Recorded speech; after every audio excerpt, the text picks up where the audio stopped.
Live? Did you tag people in this other one? No, I haven't gone live. Did you want to? I'm going live now. Even though we're going to count down for 1 minute. Oh my God, my face is so shiny. Baby, it's a greasy mess. Hi, everybody. Good morning. I should tag, I'm going to tag some more people while I'm up here. Now, see, the last time, we're telling your followers that you started. All right, this is good.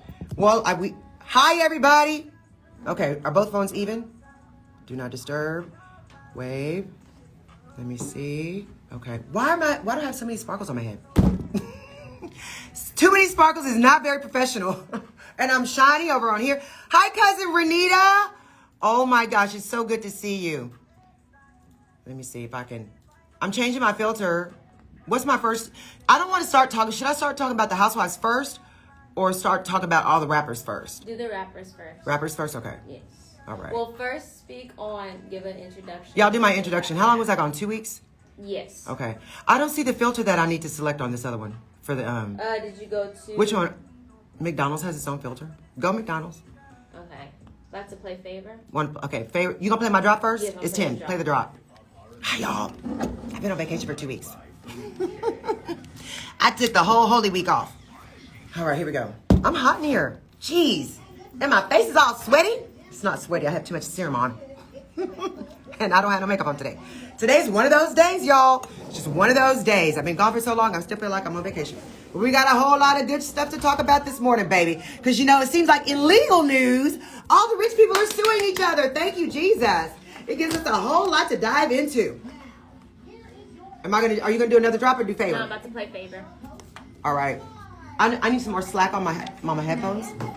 Yeah, that's good? Yeah. You know what, actually? Let me say good morning, then play another drop. Come on. Okay, you ready? Yeah. You are on. Hello and good morning, everybody. Happy Thursday. It's so good to be back with you all. Let me tell you, I hope you all had a fantastic Holy Week. I took the week off so I could be all up with Jesus, and all the Christians. And, for those of you who are doing Ramadan, happy Holy Week for the Muslims and for the Jewish people that were practicing, I forgot what they call it, Passover or whatever. But happy Holy Week to y'all too, because everybody was getting holy this last week. And guess who was getting unholy? All the entertainers have been entangled in legal woes. And I've been watching all the legal woes, and I'm going to tell you all about it from my legal perspective. And, if you have been watching the Johnny Depp trial, I got a whole lot to talk about that. Got a whole lot to talk about ASAP Rocky, DaBaby, Tokyo, talking about the trial with the Kardashians. It's just been such a juicy week. Go get your coffee. No need to put anything extra in it to give yourself a boost. I'm all the caffeine you need. So get your water. Go to the water cooler. Ignore the Karens because she'll just piss you off. And then you just come back and tidy and put your headphones on and turn it down real low so your boss doesn't hear. And make sure you don't catch the Holy Ghost during this morning show because I promise you it's going to be fire. We'll be back in just a minute. I have a little bit of static on my headphones. Yeah, I don't know if that's because it's going to be a good show, y'all. It's going to be a good show. First, let me get all this shiny serum I put on my... You know what? When you're of a particular age, you need to moisturize. I think I'm moisturizing too much. But, is this good? Are we going to fix it? We're going to probably... Let me see if I have a... it looks like my stream on the... Thank you. Listen. We got to get the shine up off this other one. Let me see if I get the shine. I'm very shiny today. Oh, let me see. Oh, that's terrible. Filter. No. I don't like it. What is up? These filters are these filters are terrible. Facebook. What's happening? That's the Instagram one. This is Instagram. No, that's Facebook right there. This is Facebook with all the 400,000 sparkles in my face. I don't need those sparkles, but okay. And this one, no, I want to look like a baby. Let me tell you, when you've been out for 2 weeks, you kind of forget the whole situation that you're normally doing. That's probably why corporate people don't want you to take vacations for too long, because you forget your job when you come back. That's terrible. Okay, so you know what? Try the McDonald's. McDonald's? Is Yeah, McDonald's going to be back. showing up? Let me see. Hold on. Favor. Ooh, favor. Are you all feeling blessed and favored? I hope so. Okay. This is terrible. Find me a good filter, Sherelle. Okay. So, you all, I don't know if you all have been watching the Johnny Depp trial, baby. Let me tell you. And so I can only talk about this while the song is on, since you are my streaming people. Since you are on my, you can stream me on Nyanza Elmore on Instagram, Nyanza Elmore on Facebook. And it's been such a good time to talk. In this outtake, let's talk about the sex and the drugs. Baby, let me tell you, I love the whole sex, drugs, and rock and roll. I'm so glad we get a chance to listen to the Johnny Depp, Amber Heard shenanigans, baby, because if Johnny Depp was cutting the fool and Amber Heard was beating his butt, I'm so glad we get to hear about all the juicy details. At first, when because I'm too greasy. When Johnny Depp actually filed the defamation lawsuit against a newspaper publication in the UK for defamation, he lost that lawsuit. But a lot of his testimony that he did in that lawsuit is playing out in this U.S. Case that he has. And they have got the text messages and all of the recorded conversations from 2003. From 2013, baby, the 2013, the 2014, and 2013, he was just dating Amber Heard. And I guess in 2014, they were married or whatever it was, is you have to realize, let me tell you something. If you are just a regular person and you happen to marry one of those super hot A-lister actors, I'm talking about black or white, it doesn't matter what color. It seems like they are living such a fast lifestyle that, you have to be able to roll with the punches. And I guess in Amber Heard, Johnny Depp met his match. That's time. That's not his time. So Johnny Depp basically met his match, honey. And Amber Heard, baby, she was throwing pots and pans at him and beating his butt. Listen, could you imagine Johnny Depp running like he's on the Pirates of the Caribbean again?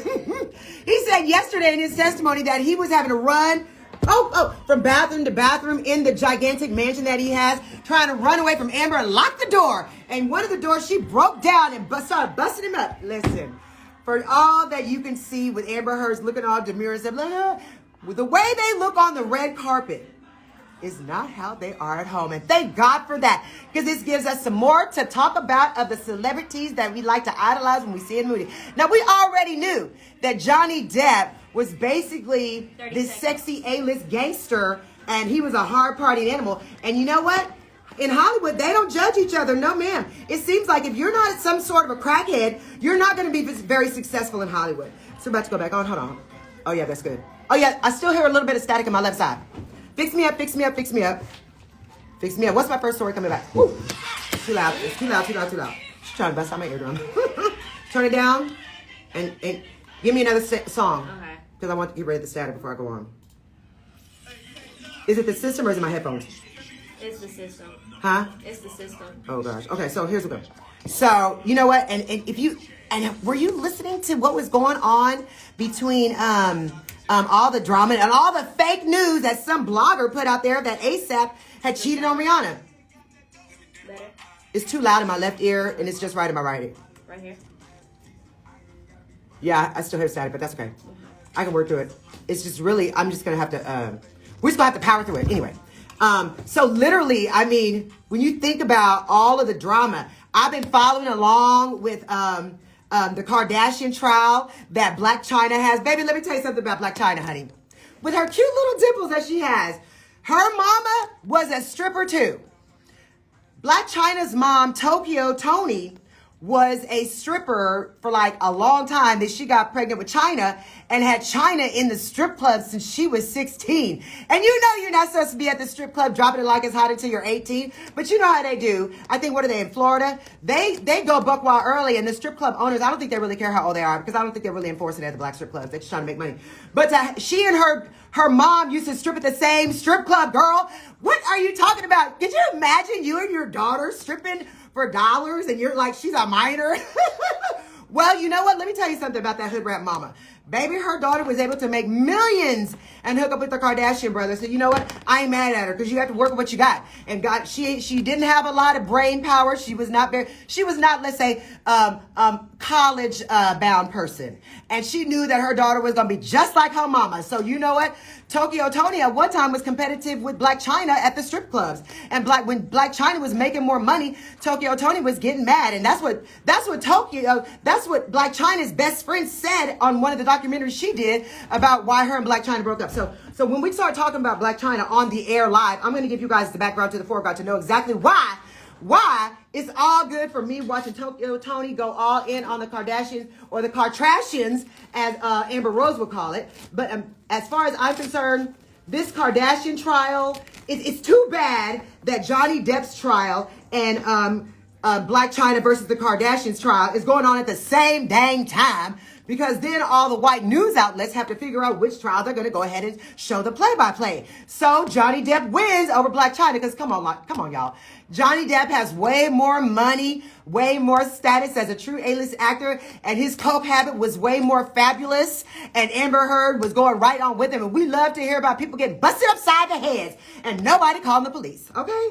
So Tokyo Tony was listening to the test. She testified. Oh, I gotta wrap it up. How much longer left on this song? We got about 20 seconds. 30 seconds? 20 seconds. 20 seconds. Okay, you guys. I'm going to save it for the show. But I'm going to be letting you all know all the nitty gritty to the background to this foreground. Because, you know, one of the things that we've always loved about Hollywood is that sex, drugs, and rock and roll is perfectly legal.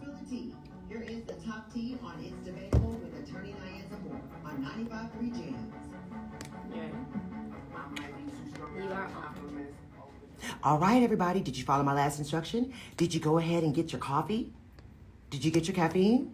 You don't need the caffeine. If you didn't make it to the water cooler during that break, then I'm all the caffeine you need, like I like to say. But are you sitting down? Get properly at your desk. Pull up your little chair. Nestle in. Minimize me on the screen if you're streaming me, because you don't want to get fired over listening to It's Debatable with attorney Nyanza Elmore on Thursday mornings. You need that job. So, listen up.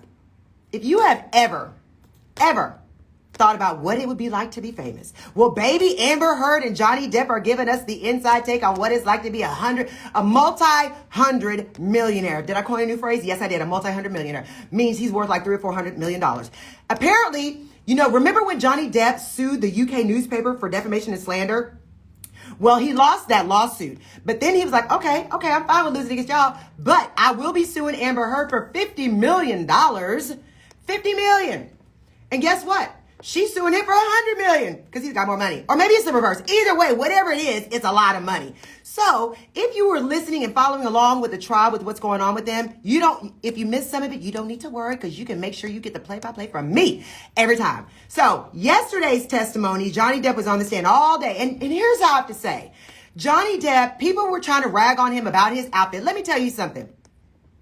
When you are a true rock and roller, listen, if you watched Pirates of the Caribbean, for those of you out there with young children, first of all, you don't even have to have young children, because Johnny Depp was slaying in Pirates of the Caribbean every single time. And when he was the bad pirate, he was giving me everything I hope that he really was in his real life. So I like it that when I see Johnny Depp on the screen acting crazy, that's really him. And so thank you, Johnny Depp, for actually being who you are playing on the movie screen. Amber Heard, guess what? I didn't even know who Amber Heard was. Somebody tell me, is there a movie that she was in that was so popular that I should remember her name? Because honestly, she doesn't really look that attractive. Johnny Depp is maintaining his handsome, gorgeous hair. His look is together, and he is giving me the, he probably wanted to dress in all black. His lawyer probably said, no, you need to soften it up with some gray. I'm trying to give you something. Put your hair back in a ponytail. We don't want them thinking that you're about to jump up there with a sword, thinking that you're back being a pirate. And Amber Heard, listen, Amber Heard, baby, let me tell you, Amber, I need you to step your makeup game up. I need you to look less frumpy dumpy. And I don't know. I guess maybe I never really knew what she used to play in, so I never really paid attention to her. But she's not that hot. So I don't even know what it was that caused Johnny Depp to pick her out of all the hot A-list actresses in Hollywood. But I guess you know what? Maybe. Remember a few weeks ago when I told you never try to outsex any man? You can never try to outsex any man to make him want you and put a ring on it. Well, guess what, ladies and gentlemen? Maybe I was a little bit wrong with that. Maybe if you are in Hollywood, you got to be able to perform like sexually, and you have to be able to roll with smoking a little crack, doing a little coke, maybe doing a whole bunch of pills and drinking a whole lot of liquor just to keep up with whoever you are. Because I guess, when it comes to those A-list actors, if Johnny Depp and his crew of multi gazillionaires are like, listen, baby, if you can't hang with the party, or if you act like you're such a church worm that you can't even see the humor or have any fun with us, then you're not worth getting married to. Well, Amber was able to turn out Johnny Depp and get him to put a ring on it. And then she took him all the way to the altar, and now she's suing him. I think that that's the most fantastic trial. First of all, I did not know that Johnny Depp was getting his butt beat by Amber. She was beating his butt with pots and pans, slapping him upside the head, chasing him all around. Johnny Depp, yesterday's testimony, he said that he was so afraid running away from her because she was beating him up that he used to run into every single bathroom in the house and just lock the door. She broke one of the doors down and commenced to beating him up. And guess what? He was recording the conversations. And then she started recording his conversations. So when you're with somebody where you're recording everything all the time, you better watch out with what you say. But each of them, I'm so glad that they are giving us our litigation life and having all their dirty laundry put out there in the streets. But here's what I have to say about that. Ladies and gentlemen, when you are married, even when I'm telling you this as a divorce lawyer of 20 years, listen, 21 years now because I'm a year ahead of what I was last year. But as a divorce lawyer and a woman who's been married twice, okay, there are a couple of things that you need to never do even when you're married. Number one, do not make a sex tape, okay? Do not. Number two, do not text anything to your spouse that you believe will be perceived as something that will cause you to lose your equity amount that you could receive in a settlement in a divorce. Number three, never, ever, ever, ever admit to any affairs that you may have had in secret. Yes, I know. We don't go into marriage. Like, remember Jay-Z had that song, I want to play cards with you, all hands up. No, that's not how you play. Even when you're married, baby. Even when you're married. Ladies, I'm going to say this to you first, and then I'll talk to the men. Ladies, even when you're married, hunty, never text your husband anything that you think will come back against you to haunt you in a divorce trial. Okay? Because all of your text message can be subpoenaed. They will be. And so for all of you who like to say, I'm going through this and you're going to put your business out there on Facebook, on social media, stop doing it. You're dumb. If you've been dumb in the past, go ahead and go back and delete everything, make it private, do whatever you got to do. If you can find your husband's phone, if you know the code, see, I don't know the code to my husband's phone because it's like 4,500 characters. But my kids know it. That's all that matters. I can be like, Kennedy, go break into your daddy's phone.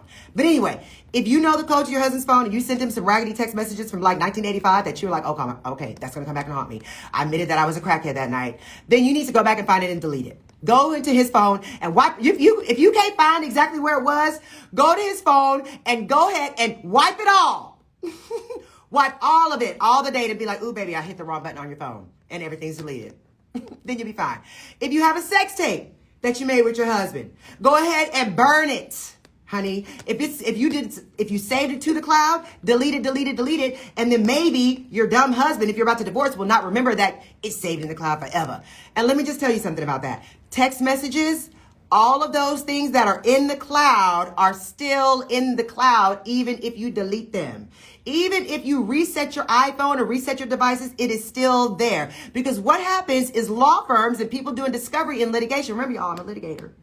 So that means I have to do discovery, which means I'm going to discover every single thing. And now, baby, let me tell you, everything is capturable in the metadata. Yes, metadata is exactly that. You know those little characters and codes that you see that you don't think mean anything? Well, that's the metadata of all your raggedy conversation, all your sex tapes, and all your naked selfies that you were taking, all your DICK pics that you've been sending out in the mail. All of your life is in the cloud and saved with the metadata. So basically, please do not do it. If you're having conversations with your therapist via text message, don't do it. If you're one of those people that like to Zoom your therapist, remember Michael Phelps had all those commercials after the quarantine talking about how you need to deal with your mental health and all your craziness. Why don't you go ahead and Zoom your therapist? Stop Zooming people, okay? Do not Zoom your therapist. It's in the metadata. And sometimes your therapist is required to disclose certain, I'm trying to tell you something to help you in the future, y'all. Now, let me tell you something. Everybody did not come out of the quarantine with all their mental faculties. So if your husband or your wife came out of the quarantine with a little bit of cray and you don't know why they're acting a little bit cray, it's probably because they are secretly bipolar and you never knew it.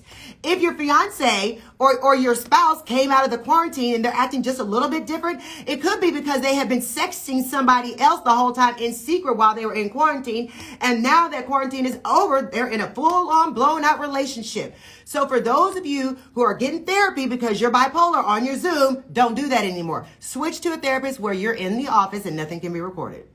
Because if you ever admit to having slapped your wife upside the head even one time, your therapist has a duty to report it. Yes, to the proper agencies and the proper people to come and arrest your butt. And if the therapist is called to the stand, don't believe anything you heard about that privilege that doctors and clergymen and spouses, the spousal immunity privilege, like they cannot testify against you in open court. Yes, they can, and yes, they will. They can. One of the spouses can waive the privilege. Oh, yes. So long as one person waives all the secrets that happen between married people, then as long as one person waives the privilege, they can talk about everything, all your dirty draws. Remember way back when Amber Rose and Kanye were together, and then Kanye acted like he was too good for Amber Rose, and he can't even believe he ever had sex with her or did anything. And then Kim Kardashian chimed in on Instagram like, ew, I had to take like 100 showers. Or Kanye had to take like 100 showers because before I could have sex with him because he was with Amber Rose and she is so nasty. Well, let me tell you, all of the sexual escapades, Amber Rose said that she not only stuck her hand up Kanye's rear, he liked it when she stuck her whole fist up it. Now, if you have the kids in the room, you might need to turn this down. I think if you have the kids at the room and you're still homeschooling because there's something wrong with your brain and you still have your kids at home because you're still afraid from the coronavirus, maybe you need to take them out of the room, tell them to go outside and play, because what I'm about to say is about to be very graphic. And when I start talking about the Johnny Depp doll, it's going to be very, very graphic. So go ahead and get the kids out of the room. I'm going to get you 3 seconds. 1, 2, 3. They should be gone by now. So when you're thinking about all the sexual proclivities, when Amber Rose said that Kanye liked for her to stick out her whole fist up his rectum, that's when Kanye said, okay, you win. He told his then girlfriend, Kim, get off the gram. Delete your post. Amber's gonna go in on a whole lot of stuff. And baby, when she pulled out the fist, see, she was never even married to Kanye. He was saying, ooh, baby, stick your fist up my butt because I like it like that. Let me tell you something. If you're looking at your fist, everybody go ahead and look at your fist at your desk. Your fist is probably larger than the width of a penis. Penis. If you have the kids in the room, I tell you they should already be back because I'm using a lot of terms that are actually grammatically correct and anatomically correct. So maybe, just maybe, he also likes some toys up there. Well, that's the kind of stuff that you don't want to come out at a trial. So when you're married, think about this, ladies and gentlemen. If you are engaged to somebody, and I know you say, but we love each other and we're never going to we're never going to get divorced. We're not like everybody else. We're going to be open with our communication. We're not going to yell at each other. We've already discussed how we're going to split the bills and how the money's going to be done. We've already decided how we're going to be, and we don't have to worry about getting divorced because we're not like everybody else. We're better. We have a different kind of relationships. Those married people mess up their relationships. Well, let me tell you something about your perfect self. Honey, baby, let me tell you. The secrets that come out in divorces, the mudslinging that goes on is better than watching the reality shows all day. I should know. My clients have been able to tell me some of the juicy, I'm like, dang, if y'all's marriage is doing like that, I guess my husband just, he doesn't know what he's missing. I'm glad my husband was never married before he married me, because he doesn't know what he's missing. Because some of these wives, baby, they can turn it up better than prostitutes. And some of these husbands, yes, they probably are like switching both ways and on the outside and gay on the outside and come back home to their wives like, baby, I'm still in love with you. But they're not. So when you talk about the secrets that come out, don't tell your therapist. Let me tell you. Now, men, I'm talking to you. If you're receiving therapy because your wife is forcing you into therapy in order to stay married, which is a lot of times what wives do. Honey, if you don't agree to go to therapy, we're going to get a divorce. Well, you better lie to your therapist. Husbands out there, you better start lying. If you've already indulged too much truth to your therapist, you may need to go back at your next appointment and say, you know what? I just have to tell you something. Dr. So-and-so, all that stuff that I was telling you about about what I've done, all those admissions, they were all lies. There are things that my wife was telling me that I needed help on that just really never happened. You could be just like Johnny Depp tried to say. Johnny Depp, when he had all this information come out, and when Amber Heard had all this stuff coming out, she said, I don't remember any of that. Nope, I took a Xanax, so I don't remember throwing pots and pans at Johnny's head. I don't remember chasing him around the house and beating down the bathroom door. I don't remember beating him up. I don't remember smacking him. She even said, I don't remember that because I took a Xanax. Or not a Xanax. She said I took what do you call Ambien? Baby, Ambien makes you go to sleep. It doesn't cause memory loss. So if that's what it takes, you better start telling your therapist that now. If you have anything that you've admitted to your spouse, you better go back and say, I don't admit that anymore. That was all a lie. Because you need to help yourself fix your damaging testimony that your lawyer is going to have to fix because you decided to divulge too much. I'm just saying, I'm not telling you to not be honest with your spouse. What I'm telling you is to be protective of yourself first. All right? You must survive your wedding vows and stay married unless you don't have anything to worry about. if it's equally assured self-destruction, which means that's the reason why we have no problem with the lawsuits between Johnny Depp and Amber Heard, because there are mutually assured self-destruction is what's happening right now. They both have beat each other up. They both have done a lot of drugs, and they both are basically crappy parents, okay? If they're doing all this stuff with their kids involved and everything. Anyway, that's what's not to do. Now, on the other hand, if you are, let's take, for instance, let's switch to Black China. Tokyo Toni is the mother of Black China. Let me give you the background to the foreground. They were dancing at the same strip club out there. I believe it was in Miami. So when you think about it, Tokyo Toni taught her daughter how to strip for dollars when she was 16 years old. Yes, she was stripping since she was a minor and not even old enough. But since the strip club owner realized, I guess your mom is here with her supervision. So they were both competitively dancing against each other. And at the time when Tokyo Toni was dancing with Black China, Black China, I believe, was 16 years old, and her mama was something like some ungodly amount, like 28 or 29. I mean, I think something like that. So at the end of the day, when you got mother and daughter stripping together, and also, let me tell you, they're stripping together, and they're also together doing orgies for pay, threesomes for pay. Anytime they were in the champagne room, they were doing whatever it takes for pay, doing a lot of drugs, because Tokyo Toni had no money. She only knew how to dance for dollars. She's a bit of a crackhead. She's like, look, she had a hot body. Her daughter had a hot body at 16 years old. So they were competing against each other for such a long time that Tokyo Toni realized that she wasn't making as much money. So she had to go to another strip club. And then Black China was dancing alongside another girl who was actually 18 and teaching Black China the game of the strip club industry. So when all the celebrities would come in town and all the athletes would come in town, they would dance together. If any of those people wanted to pay them to go back to the hotel and then do a little private show and do a whole lot of sex, drugs, and rock and roll going along with it, doing a lot of orgies and threesomes and stuff, Black China was doing it with her 18-year-old mentor / new best friend. So the new best friend and Black China, they were there together when they met the Kardashians. And they were there together when all the rappers decided, hey, baby, you're so good and you're so good at doing everything. And let me tell you something. When Black China's best friend, who was her best friend at the time, they're not best friends anymore. The best friend did a tell-all. And so that's how I know this. So when they were best friends, she actually said, she was asked from one of these bloggers, like, what is it about Black China that would have all these celebrity rappers and all these celebrity movie stars and let's say the Kardashian clan all gravitate to them? It was because she would do anything, okay? Like if there was some sex act that was required, Black China would do it. She would do the things that you and I don't want to do. Okay, I'm talking about extreme things. So if she's doing extreme things and she was tricking them out, she was basically turning it out so much in Hollywood. They were like, look, they turned her into a housewife. That's exactly. Rob Kardashian, by the time he got to Black China, she was basically the professional sex pot, stripper pot, implant, booty, boobs, face, whatever. And that's just what he liked. Because Rob Kardashian, let's just be honest, his family was wealthy. And he really didn't have that much to offer. His swagger wasn't on a level 10. But she was like, listen, if the little Kardashian stole my man, remember, Black China was with the rapper that was with Kylie, right? Kylie, what's Kylie's baby daddy name? Oh, Travis Scott. Wait, no. Baby daddy's Travis Scott. Yeah, Travis. Well, Black China was with the rapper, okay? Tyga. Black China was with Tyga. Then they went to LA. They met up with the Kardashians. Black China was best friends with the Kardashian clan. She was Kim's best friend for a long time when she was dating Tyga. Then, here's the story. Remember this.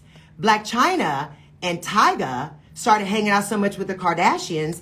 And at the time, when Kylie was 14 years old, remember, Black China been basically doing it all since she was 16. So when she introduced Tyga to the Kardashian clans, they liked to party together. And then the sex orgies became phenomenal. So phenomenal that one time when Kylie started hanging out with Black China and Tyga, like kicking it when she was only 14 years old, there was one episode where Tyga said to China, hey, I want to do a threesome with Kylie. Baby, let me tell you something, married ladies out there and fiance ladies out there and all of you girls out there that are hoping to get a ring.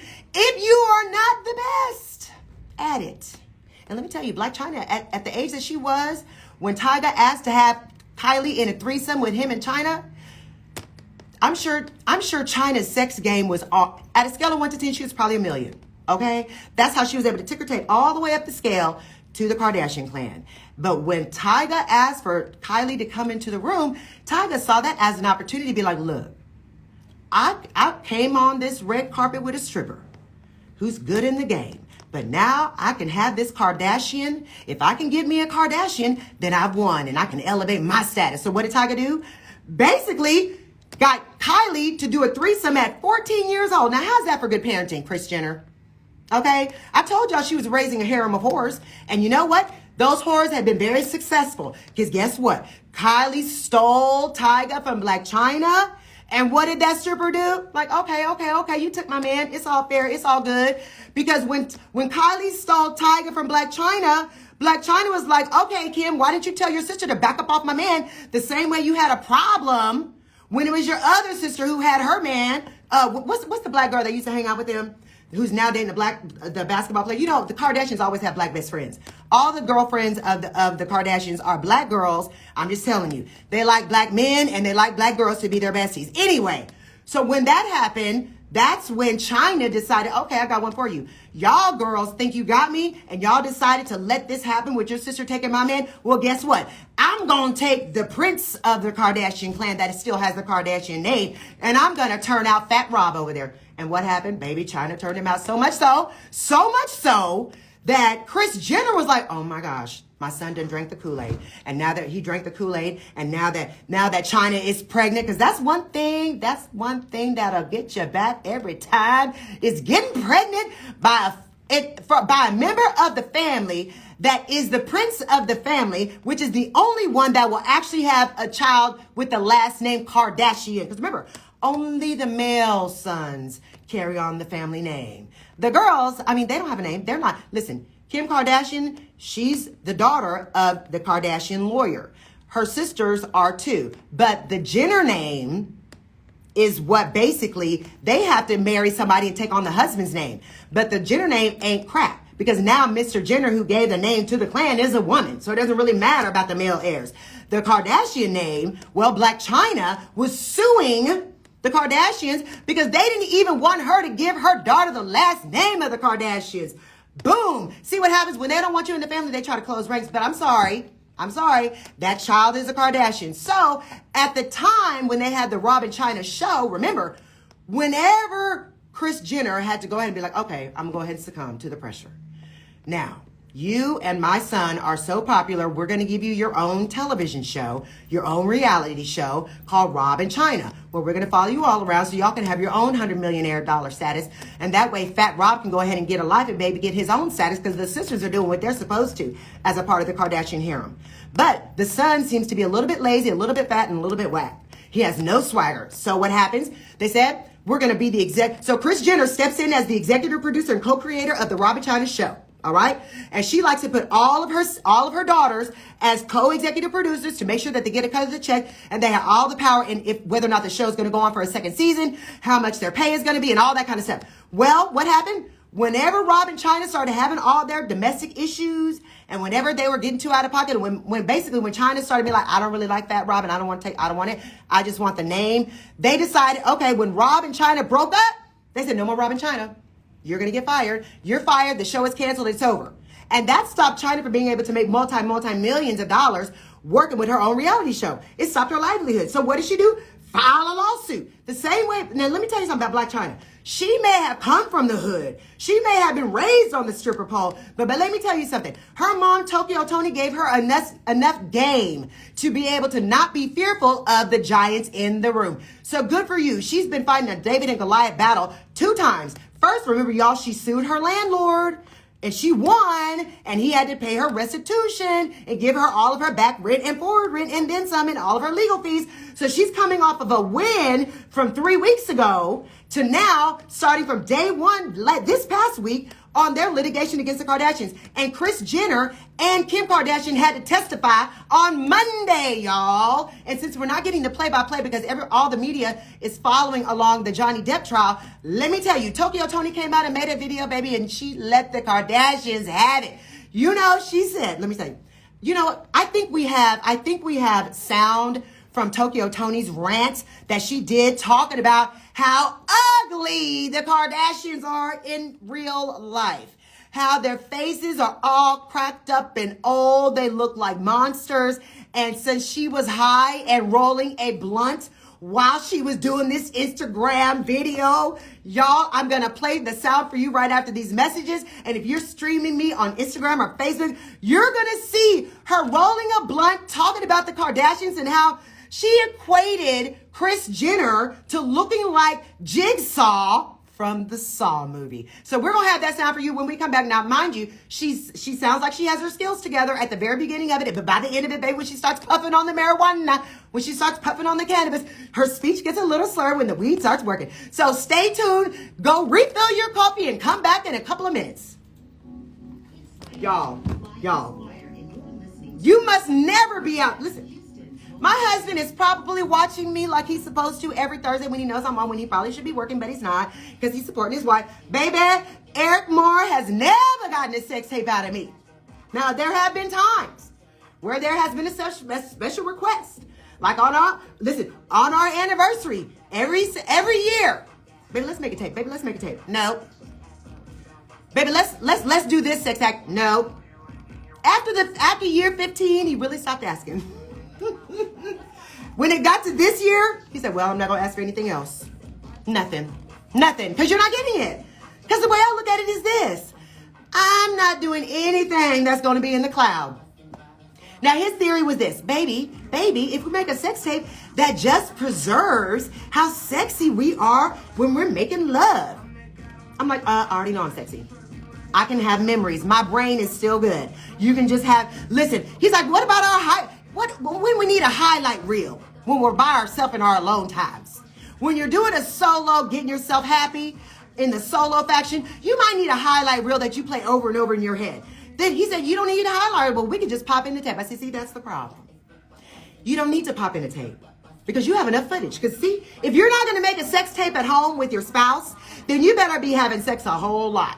Because that way they have their highlight reels. They can just think back on the memory they had from yesterday. I said, baby, you don't need a highlight reel. Think about what happened at lunch yesterday. Just remember yesterday, 24 hours ago. You don't need a tape to pop in the VCR. You don't need a tape to pop into iCloud or whatever you need to do. You don't need to download. So that's what I always say. Ladies, if you're out there holding out on your man, you better, if you're not very good in the sack, let me just put it to you this way.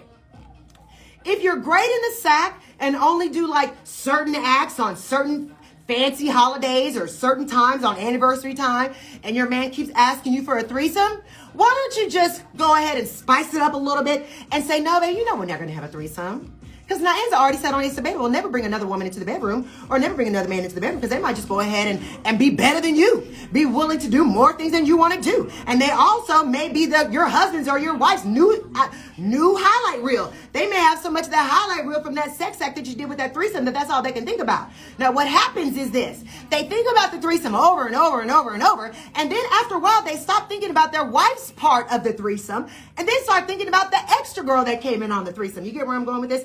And once they start thinking about that third party in that threesome, so many times they'll be thinking like, I do recall when we were doing a sandwich that the other girl was doing this and I like it. And my wife won't do that. So then they start thinking about this a lot. Then they start thinking, let me go inside my wife's phone and go ahead and get that phone number for that girl that she told to come over here.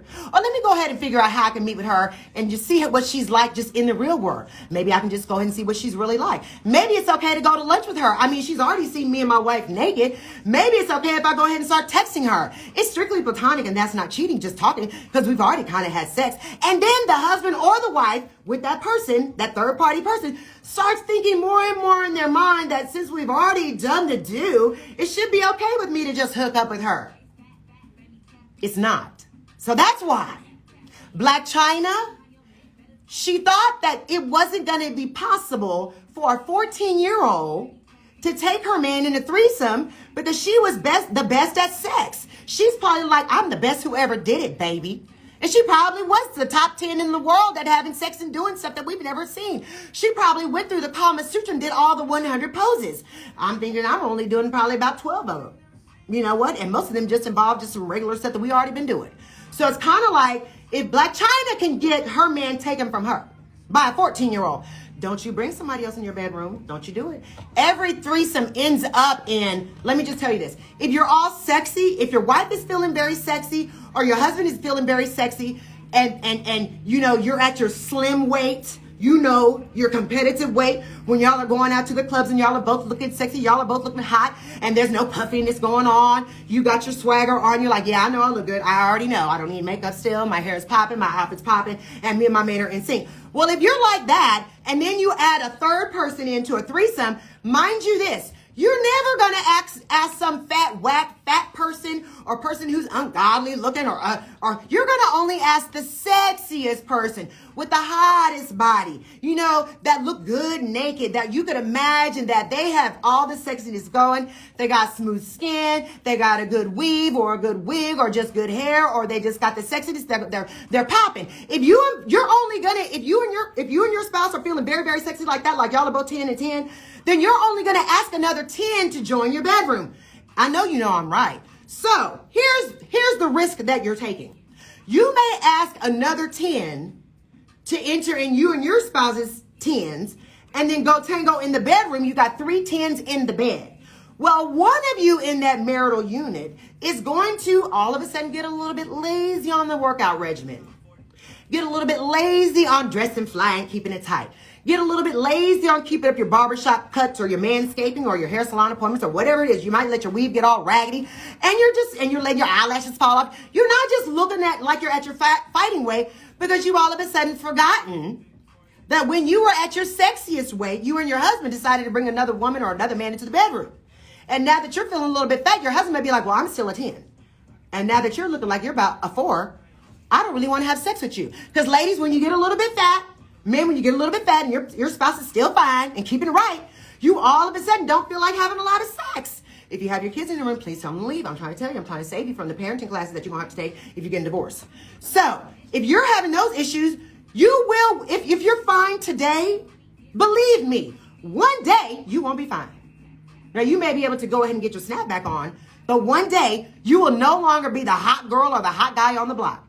And you just might have a threesome or that girl from the threesome texting your man, hey, how's it going?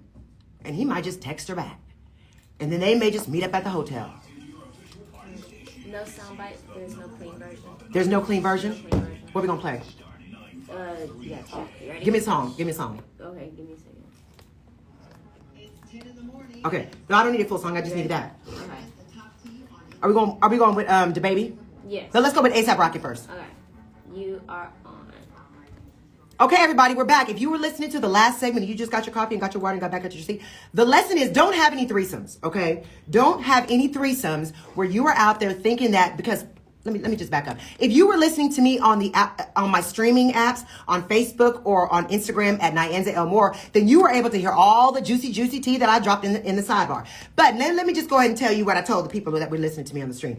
If you are feeling your sexiest, if you're feeling like you're a 10 and your weight is right, your hair is right, your gear is right, you're feeling sexy like, everywhere I go, I'm popping, and your spouse or your significant other is feeling the same way, like, boo, the summer is almost here, it's about to be spring, it's cuffing season, and you're like, boom, we're feeling sexy, and you go out to Vegas and have a good time.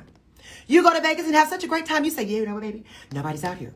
Why don't we have a threesome? Because we're sexy and nobody will ever know. And then, let's just take for instance, typically it's the woman. You got to invite another woman, because usually a straight man who has never been with another man is not going to allow another naked penis in the same room with him. All right? There's something, let me tell you, if you're a bona fide straight man and your wife and you decide to have a threesome, she's going to assume that you want it to be another woman in the room. If you're a woman who's married to a straight man that you believe was 100% straight, and then you say, well, baby, you want a threesome for our anniversary? I can give you a gift for your 40th or 30th or 50th birthday. We can do a threesome. And then you ask him, and he says, oh, yeah, baby. And then he says, you say to him, well, man or woman? And he says, oh, it doesn't matter. Well, then he's gay. Now, if your man is gay, that's fine. Because you're going to find out that night. You'll be like, okay. Now, it may make you be like, maybe in this new age, my husband is trying to act like he wants to not act like it's all about him. And he's trying to go ahead and do full equality and equal rights for women. But like, baby, it's about you being sexually satisfied as well, not just me. So if you want another man in the room, that's fine. Well, here's the thing. I don't know a straight man out there that's going to let another penis enter his wife's vagina. You say, I said that. If you have kids in the room, like I said, you better turn down the radio. You better put your headphones in. You better tell them to go outside and play, because it's about to be nitty gritty on this radio show. I'm trying to tell you. So if you do that and you invite somebody else into your bedroom and you're both feeling like you're at your peak of your body, like right now, I took 3 weeks off from my fast. So you know what? I'm about a 7 about the body. I'll be back on a 10 in about another week because I'm back on my fast. And so I'm dropping that water weight that I gained on during the Easter season when you're just eating up and having a whole lot of family meals. Well, I prayed to God to let me lose all this Easter weight, and he has worked on me so far. So I'm feeling like maybe 7 or an 8 in the body. So I would not be primed to go ahead and have a threesome with my husband in the room with another woman. So when both spouses or both people in the relationship are feeling like they're a 10, that's when they're going to ask somebody to be their third. So when they ask somebody to be their third, you're not going to, as a couple, let me just tell you, you all know that you're not going to ask somebody who's like a 5 to be in a threesome with a pair of 10s. So what's going to happen when you ask that 10 to come in and be that third person in your threesome, and y'all are going at it, and it's good, and y'all are doing all kind of positions that you know you could didn't think you could, and you got on your sexiest stuff, and everybody's performing, and then the third person leaves like after a whole night or maybe a whole weekend of debauchery at some secluded hotel suite. Then what's going to happen? You're going to be like, oh my God, baby, that was so good. And then maybe a few weeks will pass where it kind of like dies down. And then what happens? You get a little lazy because you know that you were performing your best during that threesome. So you think, I don't have to worry about my husband because baby, I did the do. Well, guess what? You may start eating a little bit too much, and you may slide down from a 10 to like a 6 about the body weight, about your look. You may go ahead and let your lashes all fall out and not getting a refill. You may wear your weave too long where it's all looking all busted up. Your wig may not have been washed freshly, or your hair may not be looking good. And then you may need a few crunches. You may need to go back on a fast, but you're feeling like a 5, kind of bloated, kind of not hot. Well, what's going to happen is your spouse is going to be playing that highlight reel. Because see, if you're feeling too overweight or whatever, you don't really want to have sex a lot. That's usually what happens. I mean, that's what happens in my marriage. I've been married for 17 years now, so I should know. So when I'm feeling a little chunky, I'm like, But I will go ahead and take one for the team now, because I already know, as a divorce lawyer of 21 years, let me tell you something. I hear all the secrets. Yes, I do. And I have 95 of my divorce clients have been the men. I represent the husbands most of the time. I rarely represent the wife because the husbands have all the money. They can pay my rate. So when you are in that situation, I'm telling you people out there, because I know from hearing it from the people that I've represented, let me tell you something. Do not do a threesome. Now, what you can do is an orgy. You can do an orgy where it's like a 400 people, where a whole lot of comments, and you might bring some social diseases back to your marriage. But with an orgy, it's not as easy. If you're doing an orgy out of the country, it's not as easy for one of the spouses to go ahead and start dipping and diving in that person that they hooked up with, because they probably hooked up with so many, or they're probably so out the world that they didn't realize what was going on. Kind of like Jeff Bezos, Amber Heard, and Cara Delevingne, baby, having a threesome when Amber Heard was still with Johnny Depp. Yes. Jeff Bezos was screwing Amber Heard and had a great old threesome with bisexual Cara Delevingne. You know, the supermodel with the hairy eyebrows with that serious look on her face. You know, she's the European girl. Well, honey, when you marry somebody, that Amber Heard, I guess I didn't know that she used to be a lesbian. I guess I didn't know that she likes to go both ways. So let me just tell you, ladies out there, if you want to marry one of these hot entertainers or one of these hot actors, you better be willing to go ahead and do some carpet munching. You have your kids in the room? I told you to tell them to take them out, but they don't know what that means anyway. So if you're not ready to do some performance skills on another woman, if you're like a pretend lesbian or a pretend bisexual, like, oh yeah, I'm down with this, or I can do whatever. If you're like that and you're lying, let your man ask you for an orgy or a threesome. And let another woman say, oh, I want you to go down on me. And then what's going to happen? The truth will come out, because you'll be like, I can't. And your man's will be like, oh, I thought you said you did everything. Oh, okay, you're not as fun as I thought you were. Well, if you want to be with a person that's an A-list actor, you have to be able to do some stuff that brings you out of your comfort zone. But please make sure you're not out there getting another 10 out there to be your third. And if you're going to do it, go ahead and make it an orgy. I'm not a proponent of orgies because I've never had one. I'm too afraid of other people and social diseases and all like that. So I don't want to do that. And then another thing, if you are somebody who has already done a threesome with your spouse or your significant other, then you know what? More than likely, The significant other is using them for their highlight reel when they had to have some alone sexual time. I'm just saying. And like I said, Amber Heard and her threesome, it came out because her best friend had to testify about it, baby. All of your friends will have to testify against you. Ladies and gentlemen, stop talking about your marriage to your friends. Listen, I don't talk about my marriage with my friends. I don't even say when I want to strangle my husband. I don't tell my friends how good my man is in bed. I don't say anything. I learned a long time ago from my mama and my grandma and all of my aunties. And to give you the background, all of the women in my family were married. There are no single women in my family. We only have widows, baby. No, there were no single moms. And the one thing they learned at the jump was you don't tell your friends, not even your best friend, how good your man is in the bed. You don't ever talk about that because guess what? Guess what? Your friend will take your man. Or your friend will try to have a pass at your man. You want to talk about how hot your wife is to your homeboys? Or you want to talk about how sexy your wife or how your wife puts it down in the bedroom? You don't want to talk about that with your homeboys because guess what? Your homeboys will try to get at your wife. Yes, they will. And if he's cuter and if he has more money and you and your wife haven't had any children, she's probably going to go investigate how good your best friend is. You don't believe me? Go ahead and ask Tom Cruise how he lost Katie Holmes to a brother who is his best friend. Who is the guy that played Ray Charles? You know his name. What's his name? Jamie Foxx. Jamie Foxx took Katie Holmes from Tom Cruise. Yes, he did. And Jamie Foxx and Tom Cruise were best friends. Yes, yes, yes, yes. So much so that, when you think about it, Jamie Foxx was like, hey, my homeboy Tom Cruise got me all these super A-list gigs. Because if y'all don't remember, Jamie Foxx was not that attractive back in the day. When he was playing Wanda on that TV show that was really funny, he was not sexy. But all of a sudden, when he became besties with Tom Cruise told all the Hollywood A-list big timers to go ahead and take a chance on him and put him into an A-list movie. And what happened? He talked him up and got him that role to be Ray Charles. And what happened? I guess he felt so much about himself that he's like, oh, I'm an A-list actor now. I'm walking down the red carpet and going to the Grammys and stuff like you. And I'm going to I'm on the red carpet and I'm getting Oscar nominated for Ray Charles. And look at me. Now I'm Jamie Foxx. And now everybody wants me. And guess what? I like your wife. I like your girl. And I'm sexy. And excuse me, white women, please don't be offended. But white women, if you're married to a white man and his best friend is black and he's got a sexy body like Jamie Foxx does because he works out and he keeps it sexy. Y'all remember when Jamie Foxx was trying to have albums singing all those sex songs? I downloaded the whole thing and I used to put it on repeat. Well, Jamie Foxx was probably looking very smooth. And one day, Katie probably got a glimpse that he probably had a partial erection in some pants that were a little bit too tight, showing exactly how he was formed. And she probably was able to surmise that it would be nice in the sack. And what happened? Jamie put that black man swagger on Katie Holmes, baby, and took Tom Cruise's woman. And guess what? Jamie didn't feel bad for it. But guess what happened now? Tom Cruise went on to be successful. Jamie Foxx then ended up becoming the talk of the town, how he took Tom's woman. And all of a sudden, we don't really see Jamie Foxx in very many movies, do we? He was in No Way Home. Spider-Man No Way Home. Was he the star? He was one of them. Well, let me tell you something. You don't go from playing Ray Charles to being Spider-Man.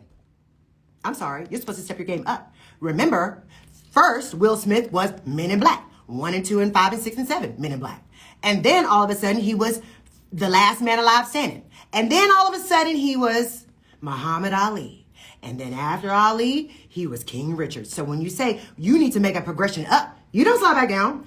Anyway, a black man will take your wife. I'm talking to all my white guys out there. If you have a black best friend, be careful. Don't take him around your wife when she's ovulating.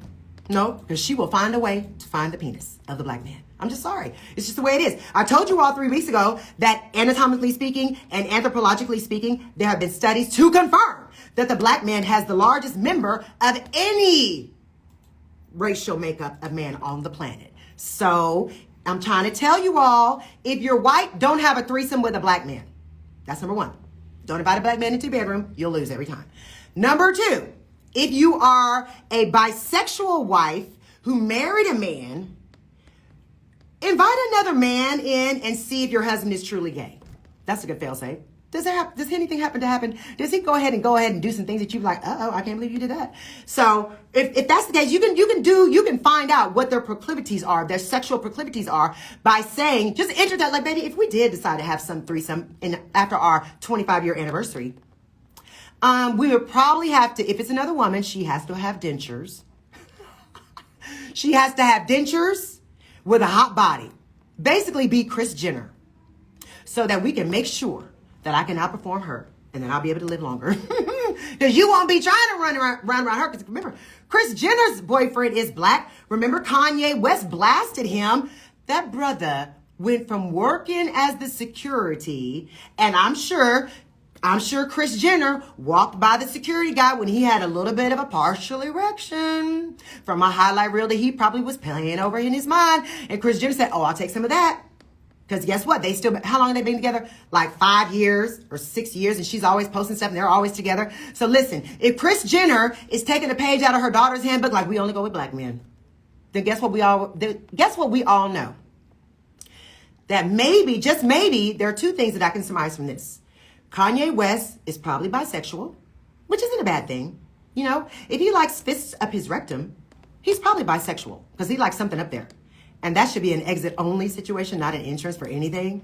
I mean, I'm just saying. So if he's like that, then it might just be possible that Kanye is having a hard time with Pete Davidson being the one who's banging his ex-wife, because that basically lets you know, since Kim decided that she wants to go Instagram famous and Instagram official with Pete Davidson, who looks like the Walking Dead because he's so pasty. He hasn't done a spray tan. He hasn't done a real tan. He hasn't seen the sunlight since 1982. He's so pale. So apparently there's some reason down between those legs in Pete Davidson's underwear that make all these women go crazy. Because let me tell you something, by the way he looks, he must be looking pretty good below the belt line, because he's had a whole lot of gorgeous, hands down gorgeous, A-list actresses and entertainers that have gone through the Pete Davidson revolving door of the bedrooms. And so when he got with Kim and she was like, hallelujah, more than likely his member is larger than Kanye's. And on that note, I'll go ahead and put a pause on that point, because we have to talk to you about ASAP getting arrested at the airport.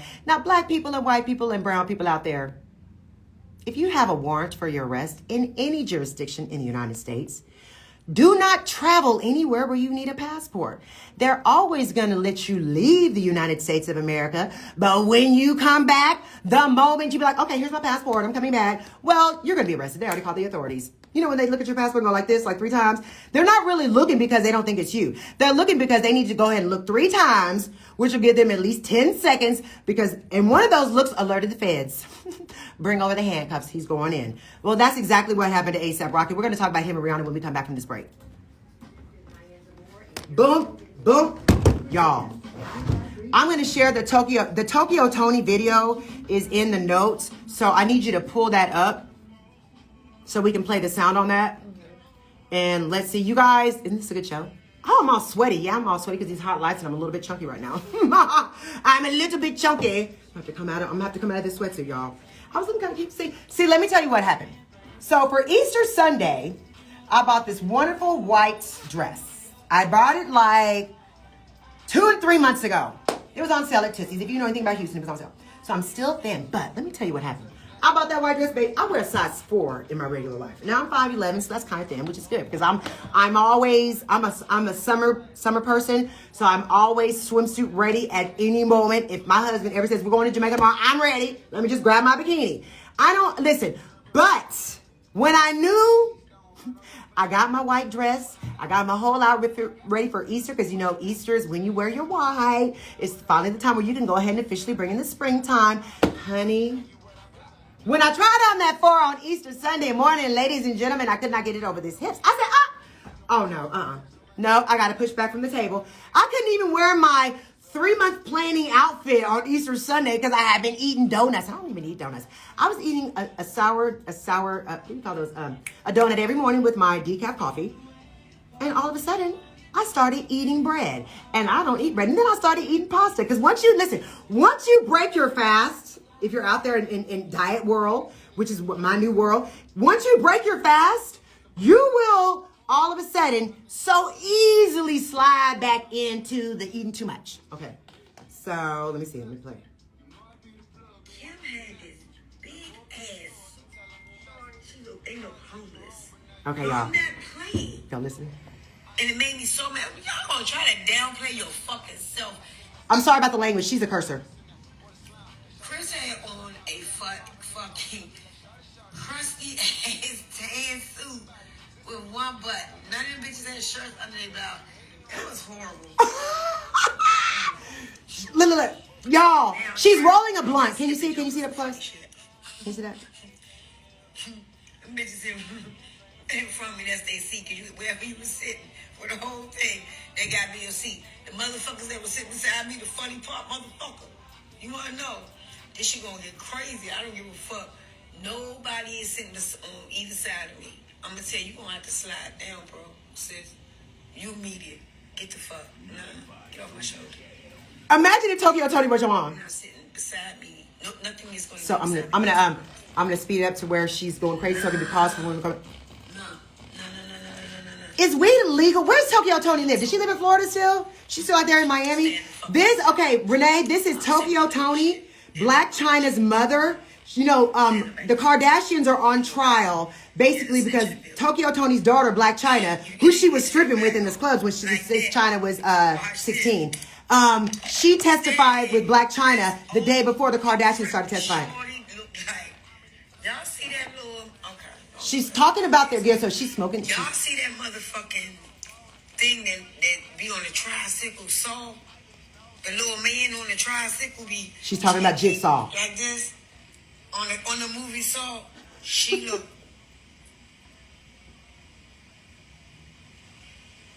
It look like they dead and they paste the shit and spackled it as a spackle. Let me tell you something. Haven't you always wondered what the Kardashians really look like when they don't do any airbrushing?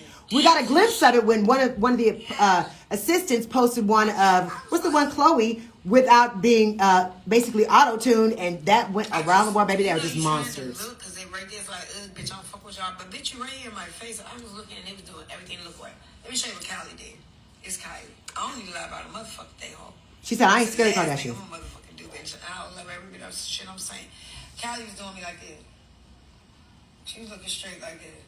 Mm-hmm. Bitch, get your peripheral vision off me. She said, you staring at me looking straight, but you looking dead at me the whole time like that.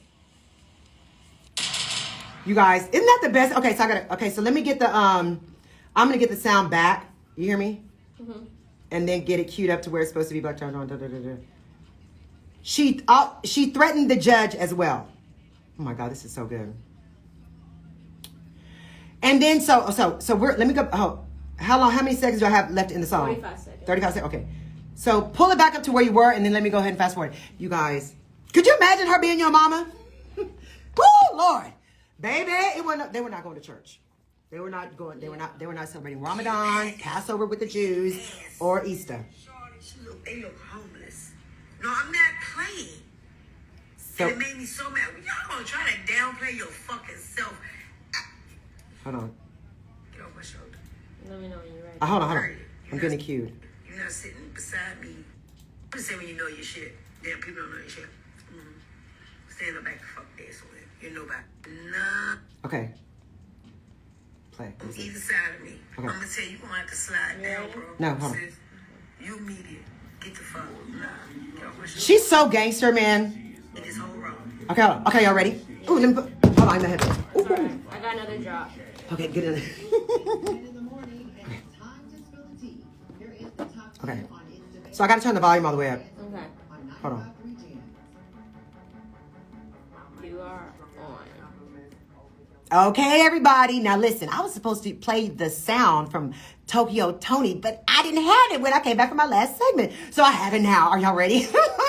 So what I did was, so on TMZ and on all the news outlet that were covering everything, they found Number one, the video where we see Tokyo Toni, who is Black China's mom, talking smack about the Kardashians, about how they look like dead people because they're so pasty, how they have bad skin, and it looks like they're dead people that try to spackle on some makeup. And then also that Kylie was seated next to Tokyo Toni and was trying to pretend that she wasn't looking at Tokyo. Baby, let me tell you something. I bet all the Kardashians were scared that Tokyo Toni was going to come out of pocket and start whooping their butts. So I'm going to play. If you're live streaming me on nyanzaelmore.com, on Facebook or Instagram, go ahead and start looking because you can actually see the video. So I'm going to be quiet just for a second. Listen, y'all. And to give you some context, she is rolling up a blunt. For those of you who are out there who's only been to church and never been anywhere in your life, a blunt is marijuana rolled up in some papers. Okay, so she's rolling it up and her nails look great, but she's clearly already been smoking something before that because she sounds like she's already whacked out of her mind. But listen.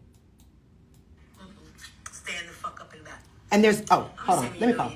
I'm pausing because there's a lot of aggressive language in here, a lot of F-bombs and a lot of whole stuff. So if you have your kids, if you didn't listen to me the last 25 times that I said take your kids out of the room because this is not the show for them today, then you need to do it right now. Stop ignoring my warning signs. Here we go. Because you know what? Listen, just like on Johnny Depp's trial this morning, they had to say the F-bomb and all of the bad words that Johnny Depp said and that were in the transcript. So the lawyer had to ask her, it's like, please forgive me because this is the kind of vulgar language that has been going on. Baby, let me tell you something. I don't curse nearly as much as I thought I did. Like I gave up cursing for Lent. It didn't work. It only 75% worked. But these people, baby, they go all day. And I guess especially when she's high, Tokyo Toni lets them have it. So here we go. I'm going to play this out. And if you're just tuning in to me, you can watch the live stream. Yeah, people don't know this shit. Stand up back, fuck this. You know I can't hear it. You're the center of the building. You get to the back, like that. Then watch this. You stand there, Chris, old, decrepit shorty, look like. Y'all see that little, okay, don't do that. Okay, yes I am. Y'all see that motherfucking thing that be on the tricycle saw? The little man on the tricycle be like this on the movie Saw. She looked.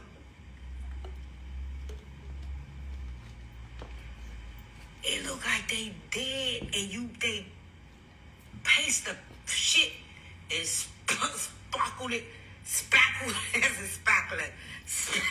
out. Dips and curb and dents and shit. Yeah. Okay, I was like, you trying to look, because they right there, it's like, bitch, I don't fuck with y'all. But bitch, you right here in my face. I was looking and they was doing everything to look right. Let me show you what Kylie did. It's Kylie. I don't need to lie about a motherfucking thing, ho. That's the last thing I'm gonna motherfucking do, bitch. I don't love every bit of shit I'm saying. Kylie was doing me like this. She was looking straight like that. Bitch, get your peripheral vision off me. I can see your whole shorty. You staring at me looking straight, but you looking dead at me the whole time like that. You guys, let me tell you something. I've always wondered what the Kardashians looked like when they were not being airbrushed on Instagram. See, we only see their social media. Now, they got all the filters. But just to see that they are pasty, number one, which means they're probably using spray tans. And they're spackling, they must have bad skin. Now, we all know it was Jigsaw from the movie Saw. Well, let me tell you something. There was a whole lot of memes that popped out talking about Kris Jenner looks like Jigsaw. And somebody put a picture, I think she put a picture of a tricycle up there with Jigsaw on the tricycle with that mask on. Y'all remember what it looked like? Did you know, it was like a white mask with weird hair. It looked crazy. And you know what? Actually, I believe everything Tokyo Toni. Here's the thing. Here's the advantage that black people have over white people. And I'm not trying to sound racist or anything, but if you're looking at my social media, you can see the actual comparison picture. There's this comparison picture of Jigsaw and Kris Jenner. They do favor a little bit. But when you get to hear her actually talk smack, having seen the Kardashians up close, you see how she said she was seated next to Kylie and Kylie was trying to act like she wasn't staring at her. But you know what? I'm sure Kylie was worrying about getting smacked upside her head because her nemesis's mother, who she stole the man with and had Tyga's, I guess, future former mother-in-law, had that girl who stole the man by her daughter. And guess what, ladies and gentlemen? Tokyo Toni is giving us life every day. She posted that video a couple of days ago. Just yesterday, more posts, she threatened the judge. Yes, she did. She actually threatened the judge. It came out in the news that she threatened the judge all over the social media, that she threatened the judge saying, okay, I'm going to get that judge. Watch me. So, Tokyo Tony, let me send you a message if you're listening out there in Florida. Do not threaten government officials. All right? That's a felony. I mean, it is here in Texas. So I want you to just go ahead and back off. If you wanted to say I didn't really mean it, you better delete that video. But I think it might be just a little bit too late. So ladies and gentlemen, there you have it. Do not be jealous of the Kardashians. Don't try to say, oh, I want to look like Kim Kardashian, or I want to look like Kylie, because they look like monsters up close and in person. And I guess you know what? Black don't crack. And even with, listen, weed smoking Tokyo Tony, her skin look good. But her lips were black for smoking too many cigarettes and too much weed. So if you're smoking too much and your lips start turning black, you need to stop. Or you can always go get that permanent lip tattooing to go ahead and make them pink again and just pretend that you never smoked. Anyway, ladies, I'm just so happy. But let me just move on, because guess what? Everybody's not having their stuff in court, in civil court, where you're suing for money damages. See, the Kardashians and the Johnny Depp fiasco, they're suing for money. So this, we're trying to defend our life and try to stay out of prison. Baby, if you're going to fly out, if you're going to Las Vegas back and forth and you're having a good time and you have a warrant for your arrest out there in one of these United States, anywhere where it's a state crime, local crime, federal crime, you better only travel in the 50 United States, period. Do not do like A$AP Rocky. Now listen, let me give you some background. A$AP Rocky and Rihanna, you know, she's really, really pregnant and really, really gorgeous, and her belly looks really, really smooth. But let me just tell you something.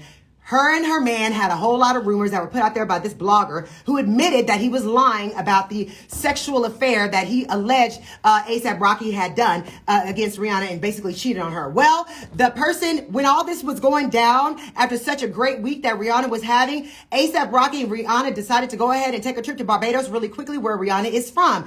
And that's actually where Rihanna said in the press, maybe like a couple of weeks ago, before the fiasco, that she would love to raise her child in Barbados, where she was raised, because she thinks it's a better lifestyle all the way around. And I'm probably sure it is. You know what? But so when all the rumors were coming out, all of the lies that were being spread by this one blogger, I forgot their name, they're irrelevant anyway. And the blogger had to come back and say, I'm sorry, I just got this tip from somebody, I'll never do that, blah, blah, blah. Anyway, they decided to go ahead and give Rihanna a break, and so she wouldn't be stressed. A$AP Rocky and Rihanna flew out there to Barbados. They decided to go ahead and come back into the country day before yesterday. And unfortunately, A$AP Rocky came back through customs. And when Rihanna, I guess she went through first, like, here you go. When they say, "May I please see your passport? How was your trip? Did you enjoy your stay? What was your purpose for visiting Barbados?" You know, that's how they do every time they check you in through customs. And when you're coming internationally, did you enjoy your stay? How long were you there? Did you bring back any perishables? Did you bring back any fruit or any vegetables? Did you bring back any cash over a certain amount of money? Okay. Did you bring back any diseases? Did you have COVID? Whatever. So answered all those questions. Rihanna got to go on through her and her baby and her belly. And I'm sure that the people that are their handlers, their entourage, you know, the makeup, the photographer, all those kind of people, they all went straight on through, baby. When her man, when A$AP tried to go through and got the questions answered to him, here's probably what happened. And if you can look at me, I'm pretending that I'm holding up a passport and I'm the TSA agent. No, I'm not even the TSA agent. I'm the Border Patrol agent. Looking at the A$AP Rocky. Oh, I forgot. What's A$AP Rocky's real name?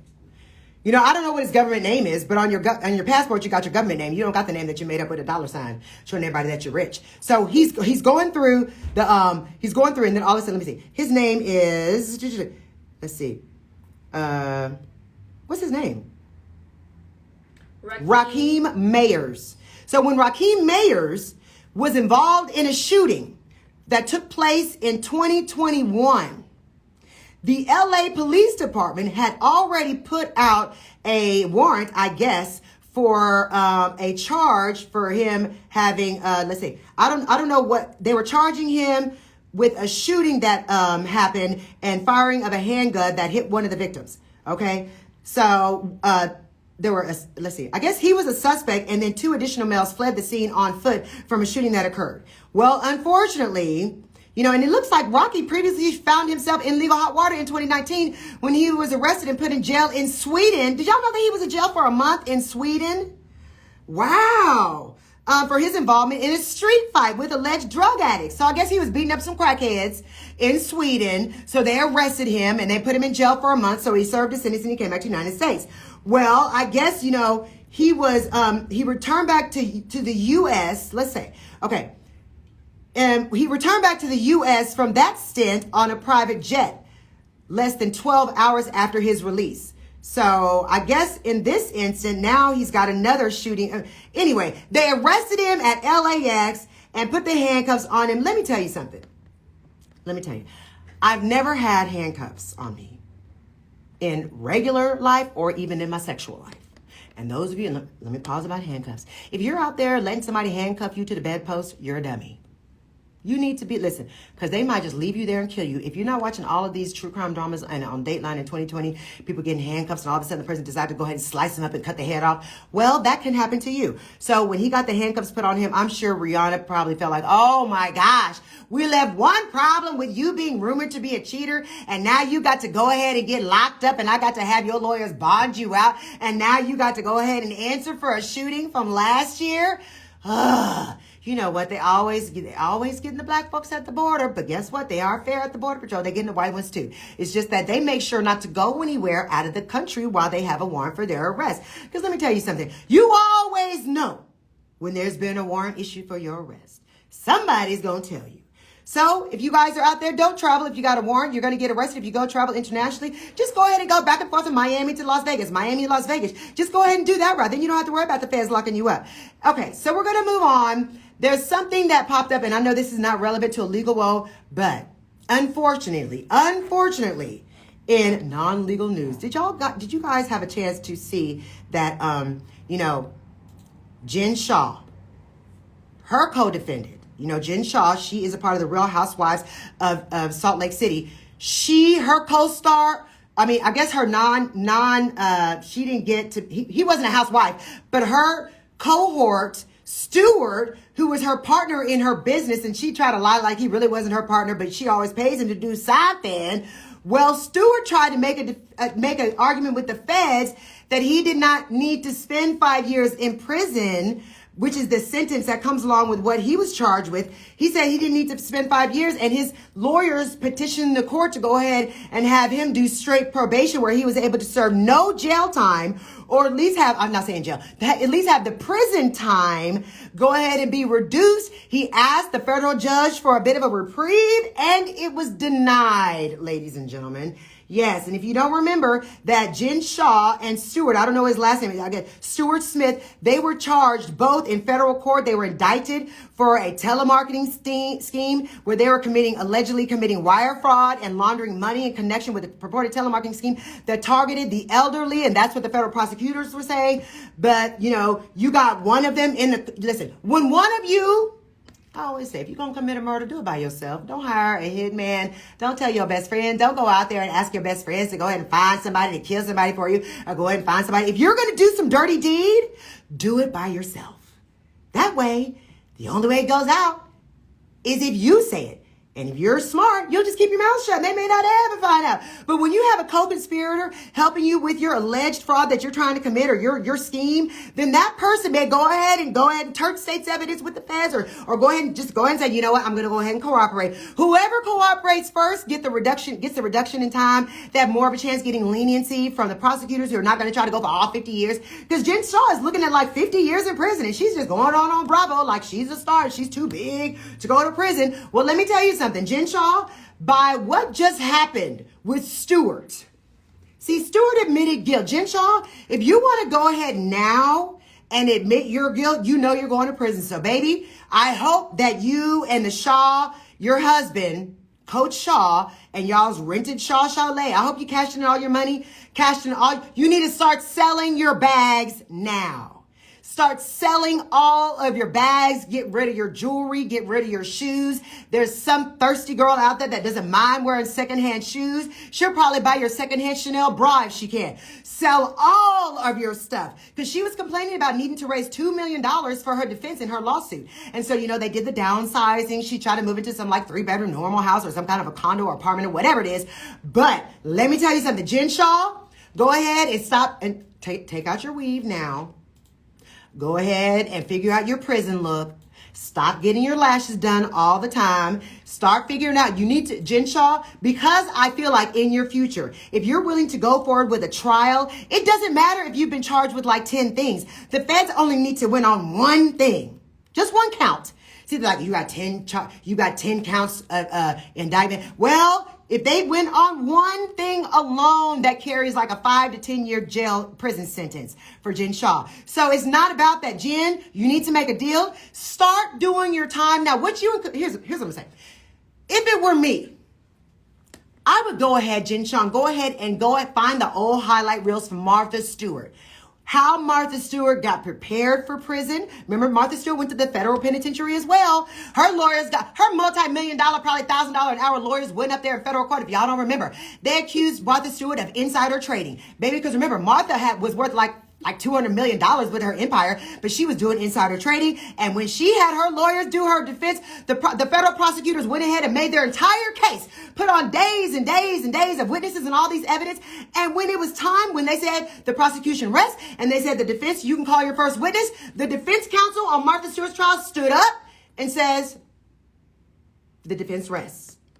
Yes. She paid them millions of dollars to be her defense team. They got up and didn't put on one witness, not on one piece of evidence, and just said, we rest. They thought that they could just win by the judge thinking that the prosecution team had went ahead and proved all of the elements of insider trading, what's necessary to prove that to get somebody convicted. Well, unfortunately for them, Martha Stewart, when the defense rested, the jury was like, okay, Martha has nothing to say. She thinks that she's so arrogant that she could just win on what the prosecutor failed to do. Well, she got convicted. And if you know that you're going to get convicted, go ahead and have a plan. When Martha Stewart was in prison, honey, here's what Martha Stewart came out talking. She came out, her publicists, her lawyers, her handlers, her hair and makeup people, they all had her private jet ready. They had the camera crews from all the network outlets, the news outlets were at the private jetway waiting for her to come out of the little private whatever and come out of the private hangar and walk to the thing. She had on this wonderfully crocheted poncho, okay, that some woman in prison crocheted for her. She wore the poncho when she was making her first walk out to the private jet. And when all of the women of America, including myself, were looking at her poncho, that was so, I was like, oh, I like that poncho. Well, Martha Stewart, the girl in prison who made all the ponchos, baby, let me tell you, she became a very big star off the poncho. So here's the thing, Jen Shaw. With Martha Stewart, you need to go ahead and look at all the film from what Martha Stewart and all of her comments that she was making when she got out of prison. She said, number one, she had to tell all the black women. She said, all the black women were in prison. They were giving me lots of information. We learned how to do our makeup and create makeup out of things that you just get in the prison system. Like they were able to create hair color, eyeliner, rouge, which for those of you who were born before in the 70s or the 60s or the 50s, y'all know that is blush, which is like color for your cheeks, and their own lip paint. So the prison women's system, they had to make up their own makeup and hair. They had to keep it fly while they're in the yard.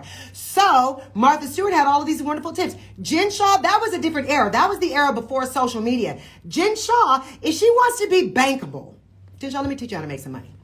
If you already know that you're going to prison, you don't need your husband to spend $2 million on your defense. What you need to do is take all of that money and basically go ahead and put your own camera crew together. Create your own production company. Listen to me, Jen Shaw. Those of you who know Jen Shaw if you Mormons are out there listening to me, go up there and take this message to Jen Shaw. What you need to do is go ahead and create your LLC right now. Create your own production company. Because this is what I would do. I'd create my own production company, hire my own film team to follow me around every single day and get the footage of me and my husband preparing for battle. Especially because I know that right before the battle starts, because remember their trial was supposed to have already started, but it got reset to June. So right before the battle, I'd be like, okay, I go ahead, I want a deal. And I'm going to go ahead and tell you where all the bodies are buried. And I can do 1 year in prison. I will go ahead and announce guilty to one count. Y'all drop all the other ones. I'll do a year. I may even do 18 months in prison. Okay?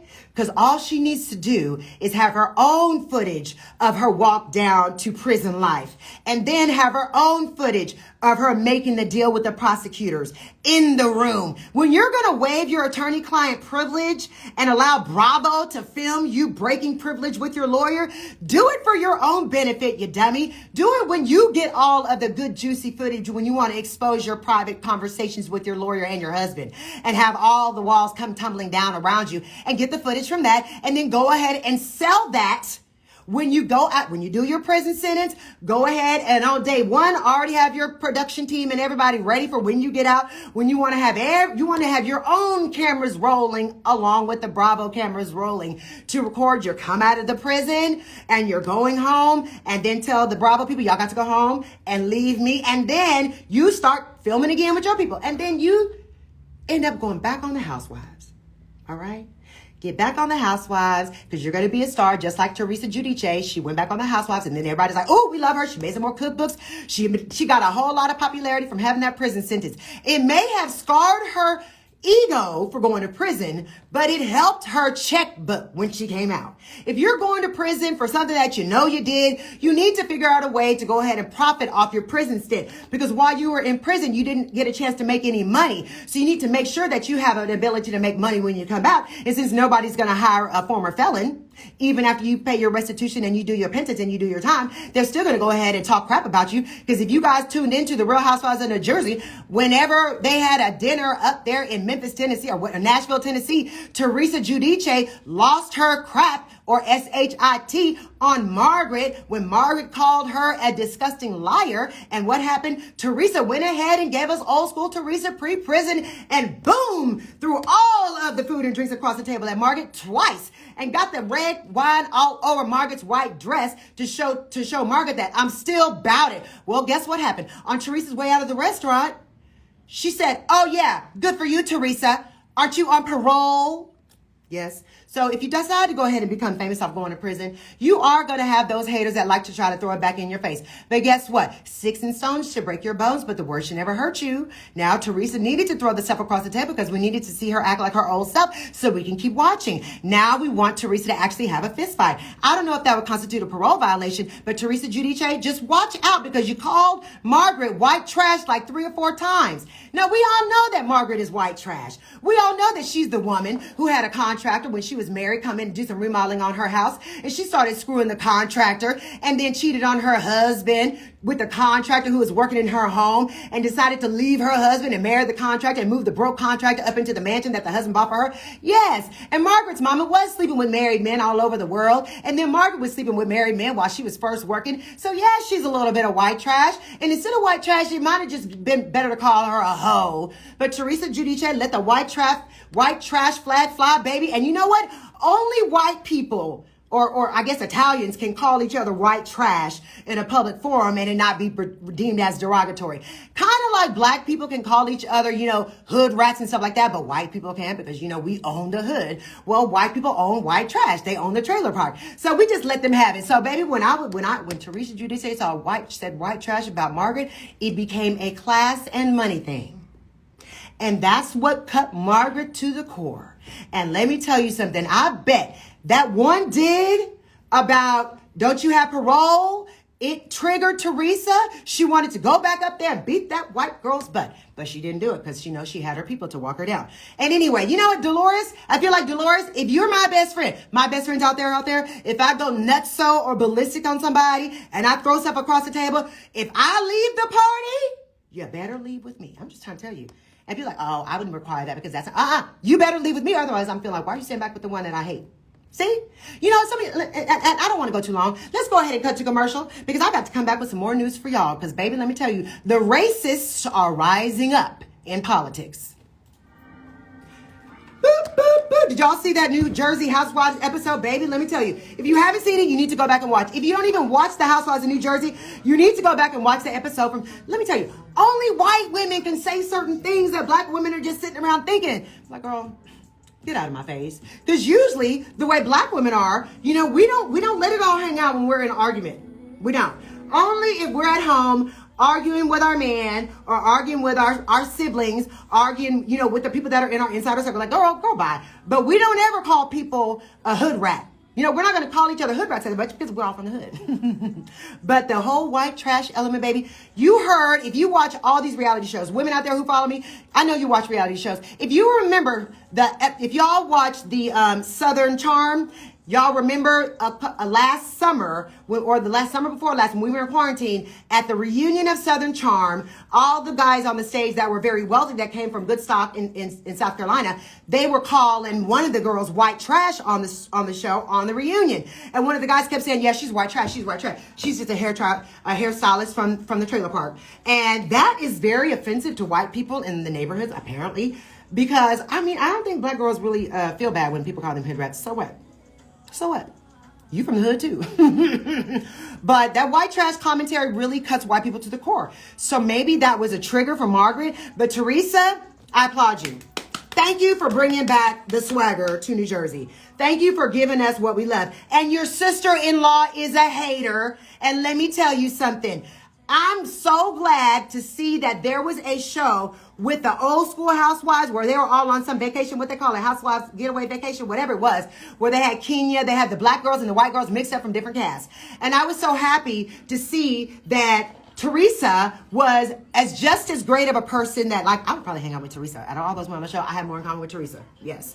So as all those women, when I saw that, what's the name of the girl, Cynthia? First of all, Cynthia. I'm so glad she's not on the Housewives of Atlanta anymore. She is so whack and woeful that what is wrong with insecure women? Cynthia, you are how old is Cynthia now? 53, 50, early something. She's all acting like she was all sad because Kenya was spending more time with, what's Teresa's sister-in-law's name? I forgot. Anyway, she was spending so much time with her, and Cynthia was like, well, I'm feeling some type of way because I thought I was going to have a friend here on this trip. And girl, sit down, Cynthia Bailey. Nobody that watches the Housewives series would probably go away thinking, after that whole vacation thing they did, Melissa Gorga. So when Melissa was being too close to Kenya, Cynthia got all jealous. Cynthia, you're too insecure to be that old. I know why you and Nene fell out. I understand why you fall out with anybody, because you're too weak. You're too weak to be best friends with type A personality women. You're too weak and insecure. And so when you're too weak and insecure, you try to have Nene sign a best friend contract. A friend contract, girl, bye. This is not third grade. Anyway, so I feel like Teresa Giudice is giving us full life. If you're going to prison anytime and you feel like if you're out there and you already know. 30 seconds. Let me tell you. If you're out there in Houston, let me talk about some local stuff. Hold on. Politics? I'm gonna go to the politics. Hold on. Let me get the story up. Dang, it's too many stories. Okay. I got it. Do you all? Okay, I'm gonna go back on. What song we playing before I get on? X for a Reason. X for a Reason. Mm-hmm. I don't know that song. Summer Walker and City Girls. Okay, let's go to that. Okay. Ready? So if you are okay. No, not yet. Okay, here it comes.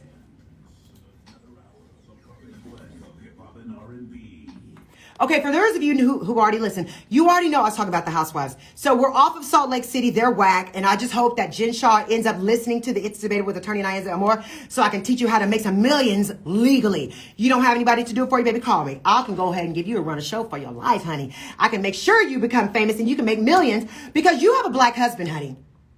We don't want Jen Shaw to cause Coach Shaw to be blackballed from his job for all the shenanigans that his wife was doing, committing wire fraud allegedly against the old people and telemarketing schemes. If her white boy counterpart was not able to get the judge to reduce his sentence, to go ahead and just be like, look, I spent a couple of nights in the jail. Go ahead and give me time served. When the judge said no to a white man, well, they're going to say yes. They're going to say, yes, honey, you will be going to prison too. So if you're out there, if you're not a famous person, and you want to be famous. And let's go ahead and I take that back. Before I say that, for those of you who don't know, in Housewives news of what's the place? Potomac, the black girl who was with the white guy who is allegedly homosexual. What's her name? Ashley Darby and Michael Darby just announced that they're getting a divorce. First of all, did you all know that Michael Darby was worth $20 million?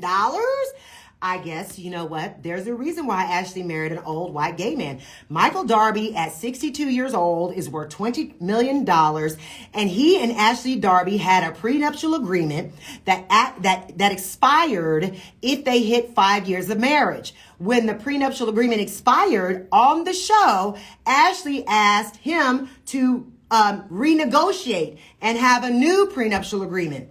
Well, Michael Darby decided, I don't need to do that. And I'm just not going to worry about it. Well, that first prenuptial agreement, baby, it expired. But let me tell you something. Ashley has already gone on to social media, and just hours before she posted the announcement that she was going to divorce Michael Darby, mind you, she had her babies back to back by that old rich white. See, we didn't know he was worth $20 million. Oh, we knew that he was bisexual. He had already been caught in a hotel room with his pants down, and the guy that he was having a sexual encounter with at a hotel, took a picture of him in his drawers with his back facing him and published it to all the media news outlets. And then remember, he was accused of groping the Bravo producer, or one of the producers, or cameraman in the behind, like in a sexual manner. And then the Bravo people had to sue him. But they settled out of court. So the whole time Ashley was defending him like, oh, he's not gay, he's not gay, he's not gay. Girl, you know he was up there with the penises in the bedroom. I would bet anything that if Michael Darby and Ashley Darby had a threesome, I bet it was with a man. Anyway, so she filed for divorce, and she posted this Instagram video where there was a song that was talking about money, money, money, money, money, money, get it all. She posted that on Instagram, and then hours later, she posted that she was getting a divorce. Because guess what? When that prenuptial agreement expired, that means that, I don't know, do they live in Potomac, is it Potomac, Maryland? Wherever they live, that now it's in just regular divorce court about his $20 million. She's got 2 kids by him, and now they just got to go duke it out in court. And she may end up owning some of the restaurants, but I'm not sure how many years they were married, because it matters how many years you were married in Texas about how much money you're going to get. You have to be married for at least 10 years to get spousal maintenance out here. And Ashley Darby, spousal maintenance in Texas means that you still have the ability to work, but you're not at the same earning capacity, or you have a child with a disability. I don't know what it's like up there in Potomac, Maryland. Is it Potomac, Maryland? Is that the name of the city? I don't know where Potomac is based. Anyway, I think it's Potomac, Maryland. But I don't know how much money she's checking to give. I'm not sure if Maryland is a community property state, but good for you, Ashley Darby. You finally decided to divorce your gay husband. So now what I need you to do is make yourself really good on this season of your divorce. Have all of your business out there, because let me tell you something about the Housewives franchise. You only start winning when your life starts falling apart. They only feed off of you going through drama, like a divorce or face. It seems like now, it used to be just drama if you were trying to cheat on your husband, or people were accusing you of like not being as rich as you said you were. But now it looks like if you want to have any shine, if you want to keep your spot as one of the housewives on one of those franchises, then you better be going to prison. You better be filing for divorce. You better find out your husband's gay. You better decide. Listen, if you decide after Potomac, Maryland, thank you. If you find out that you're just a little bit of lesbian and you want to come out, that's not going to work. The white girl out there in Orange County tried it last season, and then she was like, well, I'm married, I got 5 kids, and me and my husband have a sex room. You know I'm talking about the blonde girl who's she was an attention whore. So she said, well, and I think that secretly I like women. So that was going to be her storyline, because she really didn't have one. So she did first season with a storyline because she was new. The second season, she said, I believe, what's her name? Bronwyn got on there and tried to act like, y'all see the blonde haired girl, if you're looking on my stream, Bronwyn tried to get on there and say, well, I've got all these children and half of my children are ended up being gay, but I think I'm gay too. Well, Bravo said, well, gay used to be it to get you on the show, but no, it's no longer gay. Now you gotta have real drama. Are you going to prison? If any of you women out there are going to prison, or you think you might be headed to go ahead and do the perp walk, which means the criminal offender, excuse me, then you need to go ahead and start recording right now. Go ahead and do a video vlog. Why don't you go ahead and create a TikTok where you're saying, well, ladies and gentlemen, this is what I would do. My name's Nyanza. You may not know me, but I am a person who worked in the county judge's office in Harris County, which is Houston, Texas, and I may have done some things that are going to make the news. And the feds came in and raided my office, and I got indicted with 2 other people. And now in Houston, It's all over the news how the county judge allegedly committed a crime about some bids that they did with some contracts. And now I'm really scared, but I decided instead of it being exposed in the newspaper, I'm going to make this private video diary and record everything that's going on. So when the feds come to my house and want to question me, I'm going to secretly tape the conversation. Excuse me, because I know one day I'm going to sell my story. And I'm going to tell the truth about the fraudulent contracts or the alleged fraudulent contracts. I'm going to tell you the truth about how it all went down. As a matter of fact, don't you understand? If you are not secretly recording your crimes, now I'm talking to the criminals out there. If you're a criminal and you've already been picked up by the feds and you've already been indicted, which means you've already been charged with a felony count, whatever. You've already been indicted. And you're just preparing your defense with your attorneys, and your attorneys are out there going making speeches like, oh no, we're going to prove the innocence of my client. They didn't do it.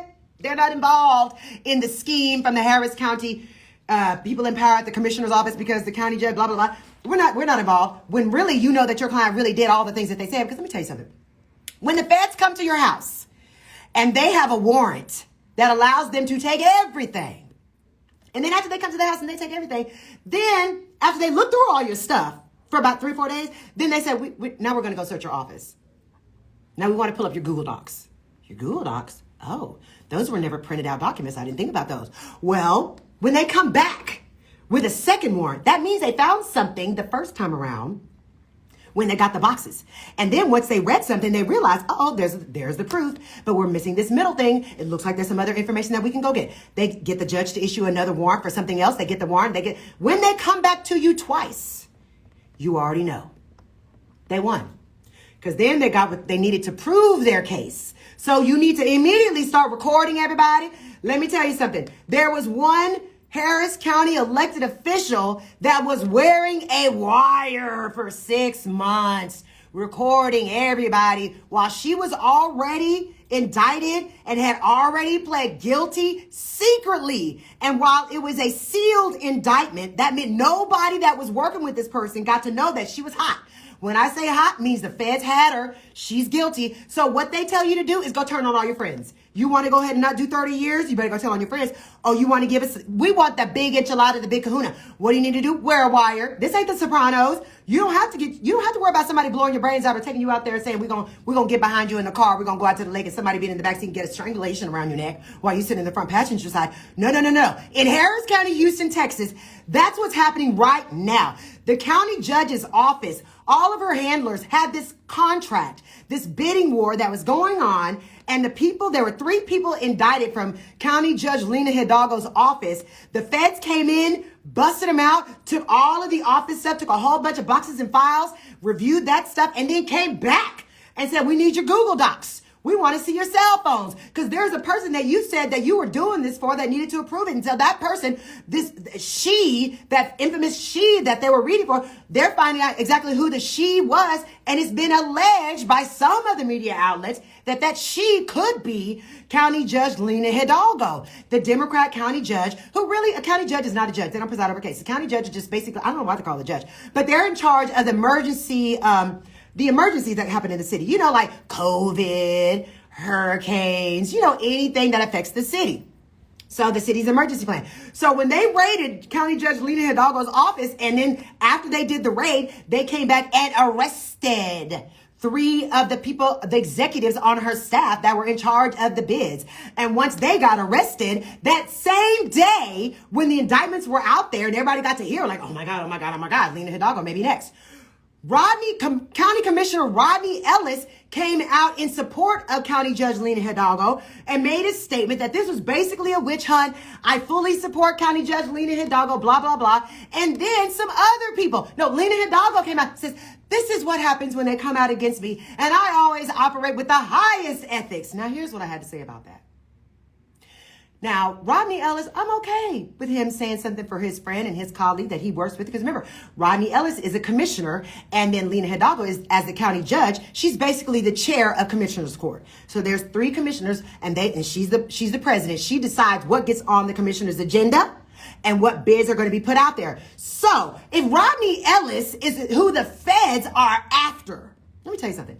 The feds are after Rodney Ellis for all the allegations that have been put out there and people that have been calling the hotline, trying to get Commissioner Rodney Ellis either removed from office or put in prison. They have been watching him like a hawk, like all of the people in Harris County and all of the Republicans out here who are trying to replace all the Democrats at one political office.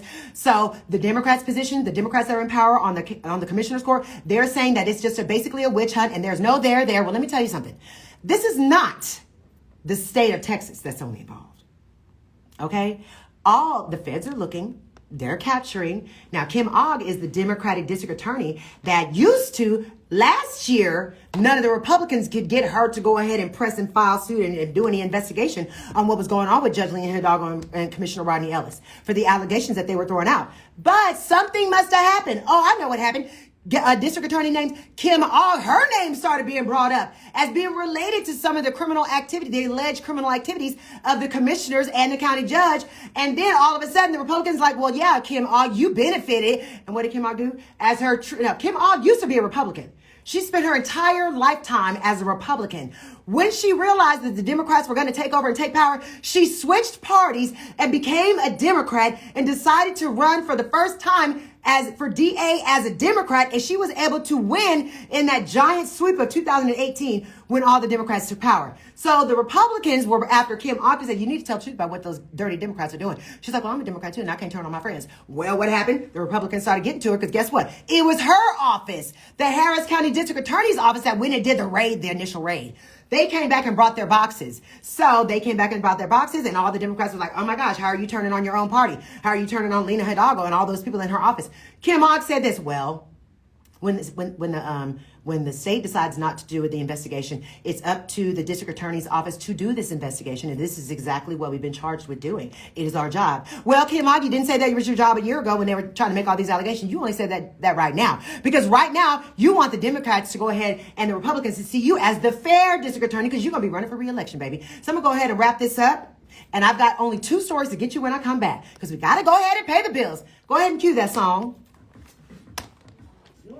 Democrats out there, let me tell you, if you have not been watching what's been going on in Harris County politics for the last 7 months, when you've seen all of this escalation, when I came back from my trip in August from vacation, I remembered first hearing about any type of rumblings going on with the supposed bid that was put out there and illegally given to a company that did not actually win the bid. Now, what the feds are alleging right now against those 3 people that were indicted that worked for Lena Hidalgo in her office, they're alleging now that there was criminal activities because the bid that was put in, they had all these bids that were put in, and once the bids came in for this certain contract that was dealing with COVID relief, the bid that won was not actually the best one that was provided. So, for example, the feds are now saying that the indictments came down because once the companies put their bids in for the business, you're not allowed, if you're working for the county,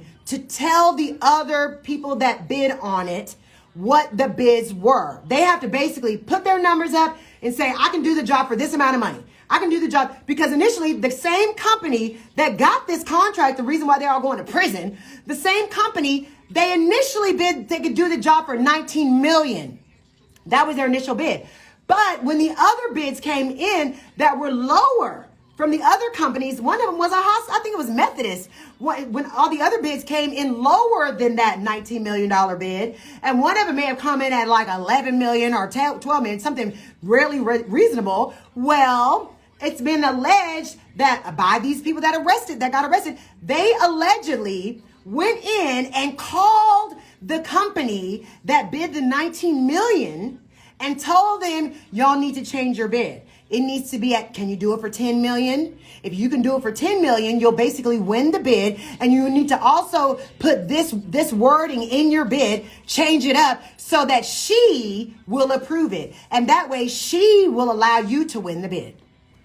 So they called in, and that little act right there that is alleged to have been done by these 3 would-be criminals or alleged criminals that got indicted. This is the act that they did because that is a violation. You are not allowed to basically tamper with government documents. I guess that's what, let's say once they got the bid in paper, in writing, they were not then allowed to show that bid or allowed to make modifications to that bid, because once it's received by the government, then it cannot be changed. And so once they received it and changed it, that was a violation. So that was probably changed in the Google Docs. You know, everything is in the cloud now. What I tell you about the cloud, don't do nothing in the cloud that you don't think is going to be coming to the light. Because remember, the feds and the DA's office can go ahead and look at the metadata from your little computer that you're doing your work on and go see that you have some documents. You know how the Google Doc says you have to be invited to go ahead and be in this conversation? Well, the feds get to get in every conversation. So all those secret conversations they were having about getting this and doing this illegal activity that was violating all of the rules and all the laws, now they're going to prison. And you know what? If you're one of the 3 that was indicted, you need to go ahead and start videotaping all of your woes. If you're a man, you better go ahead and start having your wife go ahead and start putting her finger or her fist up your rectum now to go ahead and stretch it out, because you're going to need some stretching before you bend over in the shower and drop the soap and somebody tries to get you from the back, baby. So go ahead and get your rectum ready so you don't go ahead and be put up out of sorts. Get it ready. Get it ready. So here we're going to go back. Now my last 2 stories. Let me go ahead. Let me see. You are on.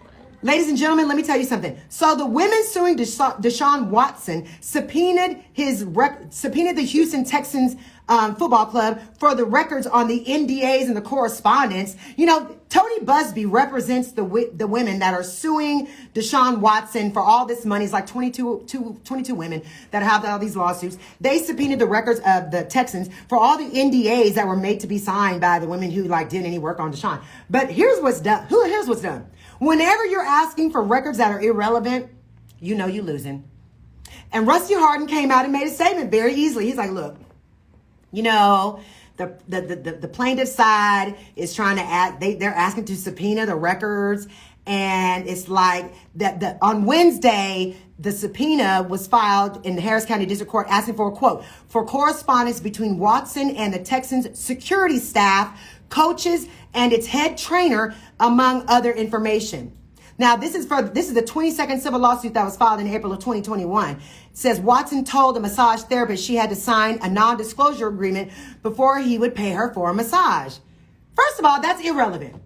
And if you are on the plaintiff's counsel team for these plaintiffs that are suing, baby, let me tell you, you are already losing. If that's what you're trying to use, an NDA, a non-disclosure, everybody has people sign non-disclosures. I have my producer on my show sign an NDA. Everybody who ever works anywhere near me has to sign an NDA. Signing an NDA does not automatically give you any evidence of wrongdoing on the part of the person that makes you sign it. Tony Busby, you're grasping for straws. Since you were not able to get a settlement out of Deshaun Watson last year, you're now going to have to spend millions and millions of dollars pursuing all of these 22 plaintiffs. So you need to figure out which one of these chicks you need to drop as your client, because you're going to have to spend too much money and she's a liar. Okay, pick one of the 22 and drop that lawsuit where there is no there. Now, if you are the feds and you had subpoena power and you could just go in and raid some offices or do something and have secret cameras watching, maybe you'd have some evidence. If any of those if any of those massage therapists, that was a Freudian slip because that's how I feel like they are. If any of those massage therapists were smart, they would have been like, okay, I got a camera in the room where you can watch the footage. I secretly hit the record button when he was asking me to grab his penis. If you don't have any of that evidence, Busby, you're losing. There's not going to be any he said, she said. You should have prepared your clients the same way that Amber Heard's lawyers prepared her and told her, you better record everything. And that Johnny Depp's lawyer told him, you better record every conversation. I don't care what it is. You better record everything, make a video, get all the evidence for court. Because now when you're in court, it's not just he said, she said. You are actually able to produce a record that can be admitted into evidence. You need to start making a record. You need to start tracking everything. And unfortunately, Tony Busby should have gotten a forewarning from these 22 women that he picked out of the thin air. These massage therapists that, let me tell you something. For all the women that I've ever spoken to, I haven't heard one woman say out there in the regular general population that's not related to the case ever say that they feel like Deshaun Watson actually did it. And I'm talking about some of my white women friends who are very conservative and all Christian-y like I am. They said, I don't think he did it. The only woman who thinks he did it is that girl who was the wife of that football club coach that said, oh, I had to go ahead and get rid of my Cleveland season passes because blah, blah, blah. Do you think the Cleveland Browns really give a crap whether or not one single person or even if 50 people stopped holding their season tickets to the Cleveland Browns because Deshaun Watson is their new $250 million quarterback, the highest paid quarterback in NFL history with a guaranteed contract? Do you hear me? Guaranteed contract to the black man from the Cleveland Browns? Do you really think that if they have $250 million to pay that they really give a crap about your $10,000 season tickets? No, they don't. Because guess what? Everybody who's watching Cleveland is going to do it the same way they did when LeBron James was balling out for Cleveland. And when they said, we love LeBron, they just want to see a star play in the game. So for if they have 1,000, if they lost all of their season ticket holders, guess what? They could just call the people on the waiting list, baby, because they'll be showing up at the games in those new seats. So, Tony Busby, if you're listening, which I'm sure you are because you follow me on my social media, I know you're listening. Baby, let me just tell you, Tony, from one lawyer to another, pick the ones out of the 22 that you know you can prove. Drop the other ones. They probably just lied to you when you said, I'll take anybody. You know, when you had that press conference where you told the whole world we filed a whole bunch of lawsuits against Deshaun Watson and you messed up his ability to be traded when he wanted to be traded from the Texans. You tried to think that you were going to end his career, but baby, God got him, honey. Deshaun Watson is covered with the grace. Don't you ever wonder how people that you're going after with a vengeance, when the haters are going after somebody with a vengeance, don't you ever wonder why they keep on coming out on top and like it's just rolling off of them? Don't you think that there's a reason why Deshaun Watson didn't lose his mind and start going crazy and needed therapy and start doing a whole lot of crack? There's a reason why Deshaun Watson didn't automatically go ahead and sign that settlement. You basically came out at your news conference, Tony Buzzy, and said, we're just looking for a settlement. Well, we know you're looking for a settlement because you're a personal injury attorney. You're looking for a settlement. PI lawyers just mostly settle. They're used to getting accident victims. Now, in this case, because he's got all these millions of dollars, he's like, listen, we can find a new defendant. Let's find the deep pockets. When you're suing somebody, you always go for the deep pockets. Like all those people suing Travis Scott. And then they say, oh, we got Travis. But guess what? Live Nation has more money. So they're just trying to file a lawsuit. Tony, drop the women that you think you cannot prove. Because guess what? Deshaun is not going to settle. He's represented by Rusty Hardin, one of the premier lawyers in the United States of America in criminal law. Premier, what I mean by that is, if you murder 25 people at a school with a machine gun, you probably need to call Rusty. I'm just saying. He might get you life in prison and not the death penalty. So, Tony Busby, now is your time to lose on an international stage. You are now looking like you got egg on your face because when you start trying to subpoena documents that are not relevant, well, there's the there. And Tony Busby, I wish you the best. But Deshaun Watson, I wish you even better because, baby, it looks like God got you covered. Because on Easter Sunday morning, you were able to say, thank you, Jesus, for my $250 million that's guaranteed. Come on, won't he do it? Now, I don't know why it didn't work for Colin Kaepernick. Maybe because that was based on race. You see, the white owners, they're probably still racist. But they're not going to pay a black quarterback who was basically saying that white men were shooting black men illegally and the black man was being suppressed by the white police officers. No. Because those are white football club owners. No, they're not gonna let the brother do that to the white people. But they will let a black quarterback go ahead and say, listen, all these chicks are lying and I can play good football. And y'all know I can because look how I did for the Texans. Sign me up. Don't let this little thing in the news worry you. Guess what? I'm proud of Deshaun. Deshaun, you keep it moving because guess what? You know, you're going to put Cleveland back on the map. So all of you people out there, if you're facing a federal indictment, if you're one of the 3 people that was arrested working for the Harris County judge, Lena Hidalgo, and you've already been indicted and the feds are coming and Kim Ogg is coming to get you and put you in jail, start recording everything. Go ahead and create an LLC. If you needed somebody to create your LLC for your entertainment company because you're going to go ahead and make some money off your documentary that you're going to produce about what it's like to be an elected official, what did you feel like? We don't want you to save it for Dateline or 2020. We don't have Barbara Walters anymore. You need to be your own Barbara Walters, okay? You need to be your own person. Record yourself and make money off yourself because you need to profit when you come out of prison because guess what? Most jobs out there right now make you say on the application, have you ever been arrested and charged with a felony in the last 10 years? And you're going to have to say yes. So at the end of the day, ladies and gentlemen, if you're facing federal time, go ahead and make a deal and start recording yourself. Jen Shaw, if you're in there, Figure out what the women get to use in prison so you can go ahead and figure out a way to make new fashions out of your jumpsuit or your black and white jumpsuit or your orange jumpsuit, and you need to figure out how to do new makeup. Maybe you can figure out how to make fake lashes. I don't know. You got to figure out something. Start selling your Birkins and all your Chanel. Start selling them all. And then the moment before you go to trial in June, go ahead and make a settlement and go ahead and plan your entrance into the federal penitentiary. Because you know, in the feds, once they go ahead and charge you and say you're going to go away, the federal judge gives you a chance to go ahead and get your affairs in order. That means go ahead and shut down your house, get your babies, go ahead and admit it for school, do whatever you got to do, get your housewares together. If you're going in with the state of Harris County and find you guilty, you go to prison right there. They're going to lock up your car. If you violate to your criminal hearing on your sentencing day and they say you're going away for 10 years, you're going right then. And while you're in the holding, they're going to make you take out your fake hair. They're going to make you take off all your stuff that has anything that could be scratching people, anything. And they're going to go ahead and process you in right behind the judge's bench, baby. You're not going to go ahead and get your car out of the valet. Your kids are not going to be picked up from school unless you made arrangements. So if you're facing a federal case, then you have a chance to get your life in order. Jen Shaw, make a deal. Tell them you can do 18 months in prison like Martha Stewart, or say 24 months, and that you can get off for good time served and start going ahead and making recordings while you were in prison. Every time you call Coach Shaw on the phone, say, baby, record the conversation so you can have this audio for when we make it big. Then you can have your own reality show, sell it to the E! Network, and go ahead and compete with Keeping Up with the Kardashians. Because Jen Shaw, you are a whole bunch of good TV, and I love every minute of it. Go ahead and keep being ghetto.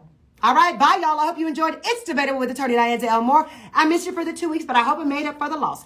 I'll see you next Thursday. Tune in every Thursday from 10 a.m. to 12 p.m. on It's Debatable with Attorney Diane Elmore, where you can get all of the legal tea in politics and celebrity gossip from a legal perspective. Bye, everybody. Woo, woo, woo, woo, woo, woo, woo. You guys, let me tell you, reality TV is where the money is. I'm sorry. Listen. I was asked to do a reality show a couple of months ago. I was going to do it, but then I thought, well, nah, I don't really want to do that one. See, for years and years and years and years, I'm not talking about these raggedy production companies, not like the local ones that be like, oh, let me just give you can I make a reality show with you in it? Girl, you can't pay me enough. But the Bravo reality teams, the production teams, they've been after me for years and years and years and years.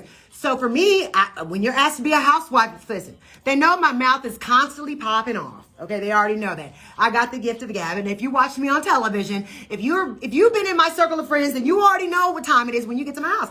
I'm the same all the time, 24 hours a day. So that is entertainment in and of itself. But I've always been able to say, the housewives that I see on TV now and all the different franchises, now they're supposed to do a Housewives of Houston that asked me to be on, and it was about all white women, and I was the black girl, and I was the only one that was going to be real. And I was like, oh, we have a hit here. It was the same year that they were going to do Housewives of Potomac.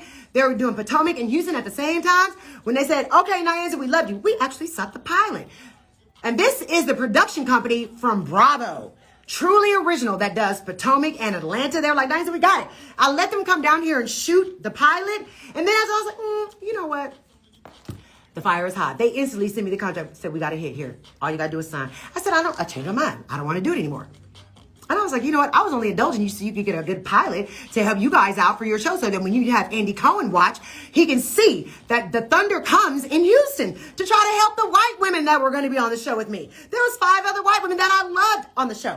But I was like, I'm not going to be your girl to make you hot. Because if I'm on a show, I need to have a cast that's got a little bit more spice. Not a whole bunch of women that's going to just lie about their history or act like they're somebody that they're not. So after that, I was asked to be on Married to Medicine Houston. Yes, and I'm not even a doctor or married to a doctor, but my husband does pharmaceuticals. Because they were like, we can go ahead, because you are and how you are, we can put you on that show. I said, no, I'm not going to do that either. Then they asked me to do yet another show. And I was like, no, I'm not going to do that. Then they came at me with about 2 months ago and asked me if I wanted to do yet another show that's about to be created, that's in production right now. I said, no, I'm not going to do that. You know what? I love my radio show, but I also know, listen, one thing about reality TV, they like to get the people who are going to be authentic and call it like it is whenever they see it going down. Not these people that are, nah. That's why if you're getting a divorce and it's going to be on TV, it's drama. If you're, if you're going to prison, if you've been running some scam, if you've been married to a lawyer who's allegedly stealing all the money from the law firms,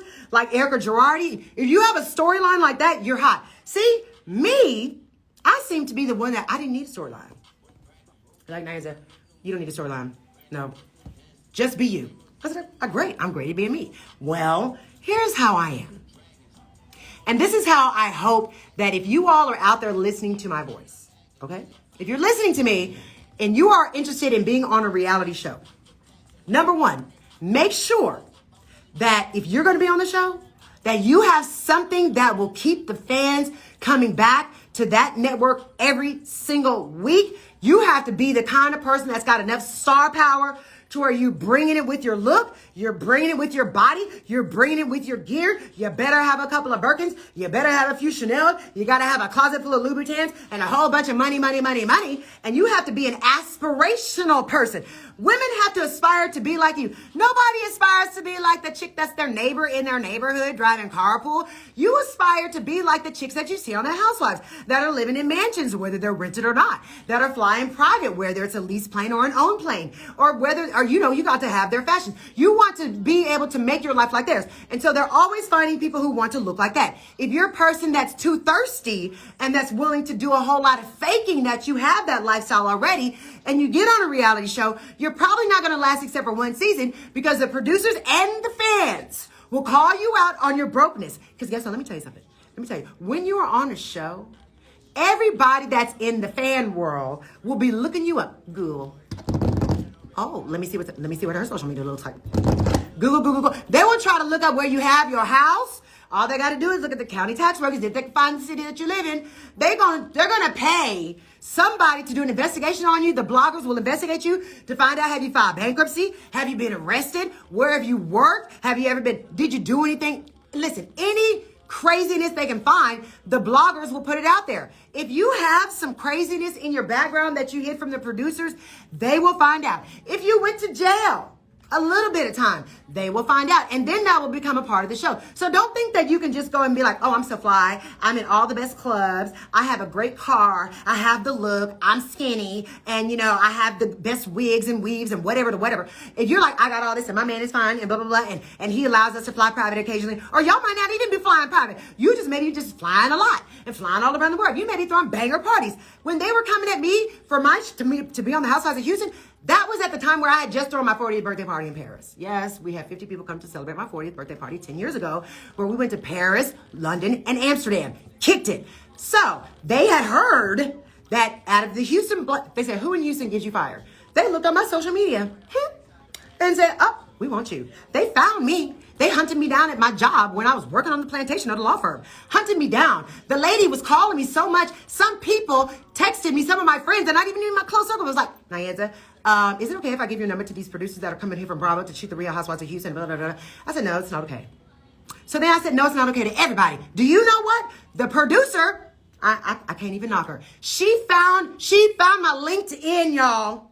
The casting director found my LinkedIn profile picture and emailed me to my LinkedIn right up there at the plantation job I had, to my professional email, saying, hi, Nyanza, this is so-and-so from Bravo. I'm producing da-da-da-da-da, and we're da-da-da, and it's so nice to meet you. Can you please call me? I called her right back. I was like, hello?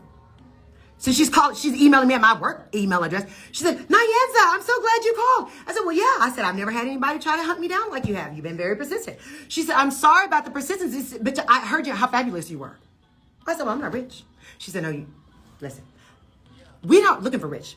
We're looking for fabulous. I said, okay, well, I'm fabulous. What do you want? I want you to be, I said, I don't want to do it. Well, Nyanza, I'm the casting director, and we're coming to shoot the pilot in Houston in 2 weeks. I said, you shooting the pilot in Houston in 2 weeks? I said, well, I'll be at the CBC, the Congressional Black Caucus, in D.C. kicking it, because I'm going there for my firm to be the black girl representative, because my firm used to have a quota. I was a token black girl. So she said, don't worry about it. We can shoot your talent. We can shoot your casting reel while you're in D.C. So just go ahead and bring your handbags and bring your shoes and all the fancy stuff that we already saw on your social media. I was like, oh. And just bring that, and then we'll just shoot it right there. And send us some pictures of your lifestyle. Show us some of your vacations. I was like, okay, I can do that. That's not too bad, since I still get to go to CBC. And she said, and then you're already the person that we want for the show. I said, well, you haven't even, well, it doesn't matter. We want you anyway. I was like, okay. I said, and I told my husband, I said, Eric, this casting director, producer hunted me down at work today. He said, what?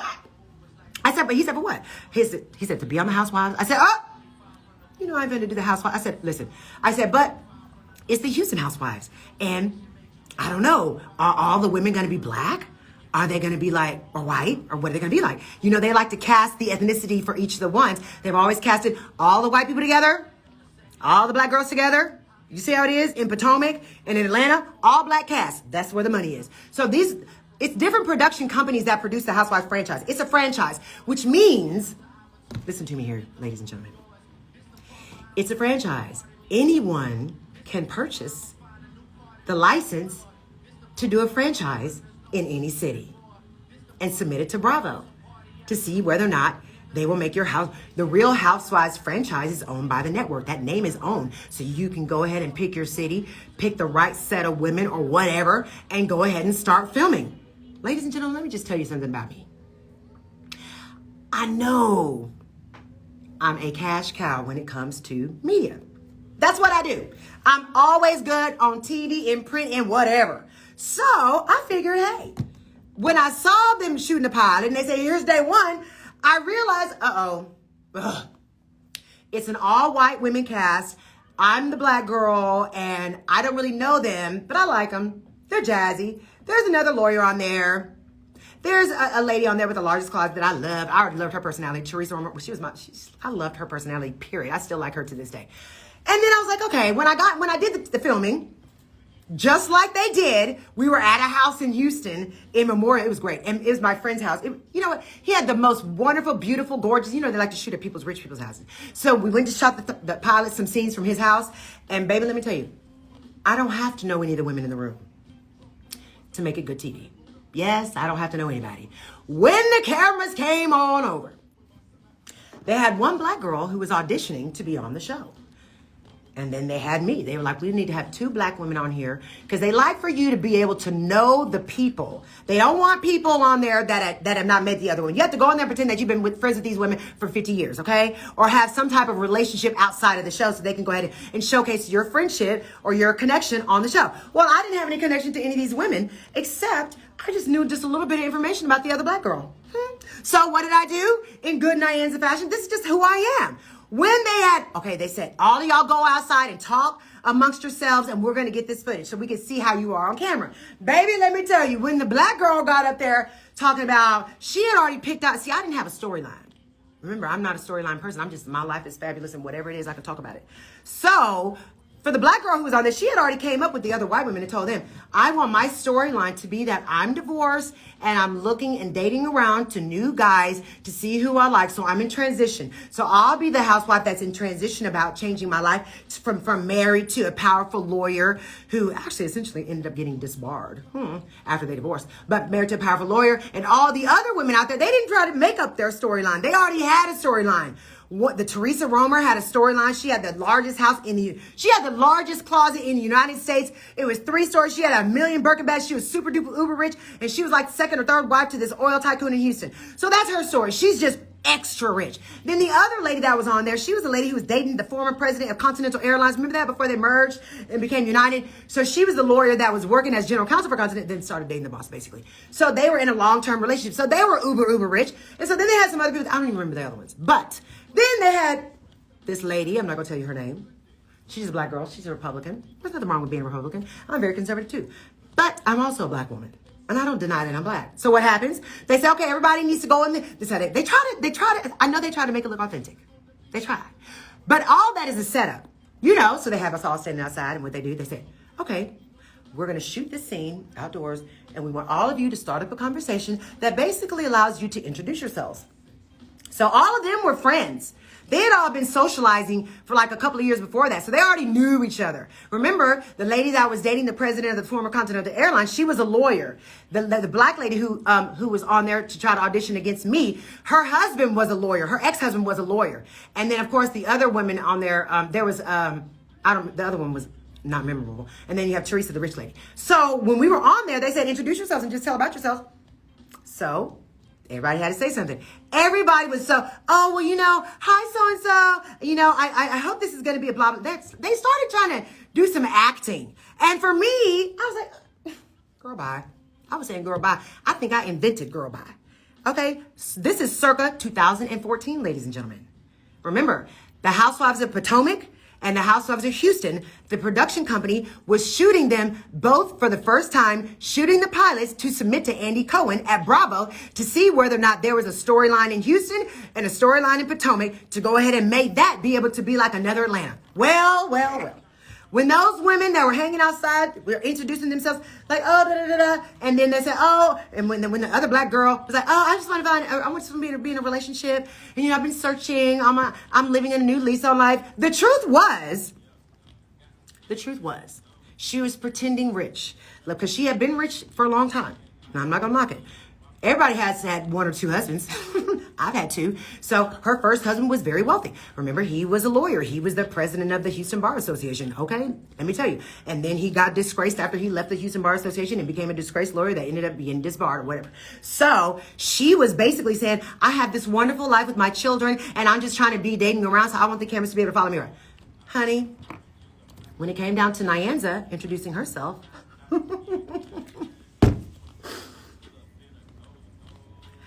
this is before, like, ladies and gentlemen, this is when I was still working on the plantation. Okay? I was on the plantation, and I also, remember, this is before all of these shows popped off, and even when I work on the plantation, I still don't care what I say. I say whatever I want. When it came to my turn, I said, well, I'm Nyanza, and I think this is right before, this is when Obama was president. And I was like, I'm liberal, and I'm cool with all the stuff that's going on, blah, blah, blah. People need more rights and all that kind of crap. And I said, I've been a lawyer, blah, blah, blah. I make my own money. I'm not a housewife because I like to make my own money, because in case I'm trying to leave the dude, I'm going to take mine with me and take 90% of his stuff with me too. So if he wants to trade me in for a new model, she'll be with a new guy that she thinks is rich when he was married to Nyanza, but now he's broke, and she needs to pay his cell phone bills. So that I like to leave him worse off than I find him, because I got to take your coins. And so for me, that was it. I said, but I don't ever plan on just being a housewife. I got to be able to have FU money in my pocket that belongs to me. And I got to be able to run my mouth at my house and curse my man out if I need to. So that's how I explain who I am. Then, and I said, and I never had a problem getting a man. I said, anytime that I was ever single, it took me like 7 minutes to be engaged to somebody else that was even better than the one before. So she was like, everybody was like, oh yeah, the cameras then started zooming in on my face. And so then I didn't say anything else. And the productions, the casting director was out there, the executive producers were out there, and they all started saying, hone it on Nyanza. So the camera got stuck on me. So then they said, okay, a train was passing outside. And then they said, okay, we have to break because you can hear the train in the background. And they said, that was great. That was fantastic. Nyanza, keep it going. We're going to come back to you on that conversation. At that point, when the production team and the camera crew was told to zone in on Nyanza, when we come back to take this next segment, all of the women looked at me with the haterade look, baby, when I tell you, because they were like, oh, a star is born. And all those other women thought they were going to be the star. I didn't think I was going to be the star. I didn't care about being the star, because wherever I go, I'm just who I am. If you think it's star worthy, then it's star worthy. If you don't, then it's not. So for me, it's like, whatever. When it came back, I proved my starness. Inadvertently, not on purpose. I don't have to act like I want to be famous or act like I want to steal the show. It just happens that I'm something that the camera's going to gravitate to. So what happened, baby? When the cameras came back on rolling, when the train was gone, and they started talking about, okay, they said, go ahead and start laughing.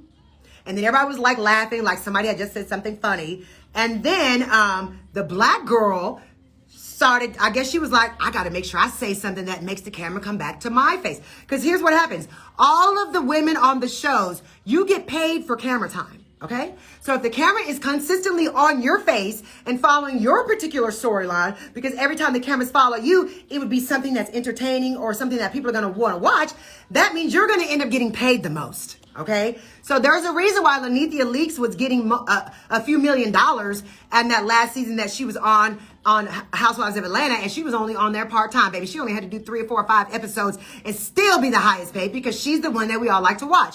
Well, when after that left, Kim Zolciak, the white girl with the wig, she was the one that we like to watch. So she got her own show. Nene couldn't get her own show because Nene was just way too good. So I have to tell you all, when this came back, well, what the black girl do? She said, well, and mind you, the lawyer, the black girl was not married to a black lawyer. She was married to, I think he was a Latino guy or whatever. He was not black.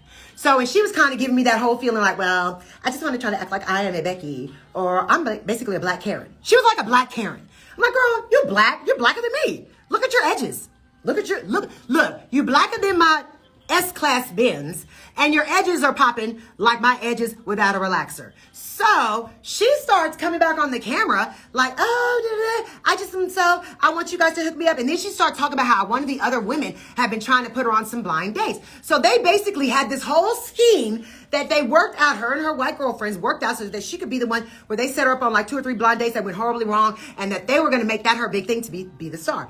So I was like, okay, they got you hooking up with all these people. And then she said, and they said, now when you come back, talk about your professions and blah, blah, blah, and you trying to hunt with a man.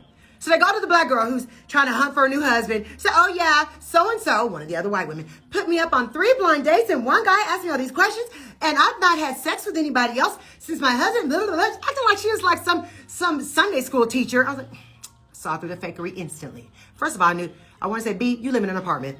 Number 1, you have an apartment. When you have an apartment after a divorce, your man was not as rich as you told everybody. And the fact that you had your 2 sons living in the apartment complex with you, when your man's such a high-powered lawyer, you're broke. I know you're broke because your weave looks busted. Okay? And on that day, my weave was right, baby. My weave was tight and I had the blonde streaks going. So when she started talking about all this fakey fake, and all the white girls seem to have already had their little history, like, oh, they had already had their plan. They already had a full-blown plan about how they were going to steer their storyline for the producers. So what happens? They didn't account for Nyanza, the unicorn, to just ride in. When she started talking all that gang about, well, you know, I've been all these blind dates, and when they said, okay, everybody go and say what you do, and then Teresa said, well, I just do charity fundraisers because my husband's an old man, he was $100 million heir. I got the largest closet. I have all the fundraisers in my biggest closet of the world, which was actually showcased, I think, on Cribs, and every single news outlet saw that closet. So she said, I'm a charity worker, and then the black girl said, oh, I do charities too, because they go to all the white charity balls together, sitting at each other's tables. Now I go to the white charity balls too, but I'm with my black husband and going back to the black charity balls too. Well, I had to chime in. I said, well, you know, I remember you. And when I said I remember you to her, she's like this. Because she, mind you, for the first hour and a half before that, before we started taping, she ignored me, acted like I wasn't the only other black girl in the room. I was like, oh, you want to act like you don't see me? That's fine. That's fine. Because what you're telling me is you're going to try every conversation that they would have, her and her white friends. Like, when I say friends, they're friends in real life, but they were the other white cast members that were picked to be on the show. And remember, we're shooting the pilot that has to be juicy enough for Andy Cohen to want to make Houston an episode. I'm off there, so I can go as long as I want to. I'm on my life. I'm not on the radio, am I? No. Good. So what happened is, not happened, what happened was, so they had already gotten together. Like they thought that another person was going to be in my spot because I had been telling them no. So mind you, for the 2 months prior to the filming of the pilot, they had already known that they were going to be a part of the Housewives crew, and Paper City had already picked up the story and was reporting on. They already knew who the new Housewives were, and they weren't going to disclose the name, but they gave some hints. Well, I wasn't a part of that because they were still trying to get me. So they thought that they had gold when they got me because I said, yeah. And then when I was like, well, I'm just going to tell you, I don't really plan on doing your show, but if you want me to shoot the pilot, that's fine. Please just shoot the pilot. Well, what happened? I gave him full light, baby. Let me tell you something. When the black girl was doing all this, well, I'm a former city council person. And now I've turned into a lobbyist. And so she was like pumping up her job like she was this huge lobbyist that's like making millions of dollars. I was like, bitch, you're broke. Excuse my language. So in my head, I was like, okay, now that you go ahead and put it out there, I said, you know what? I thought that was you.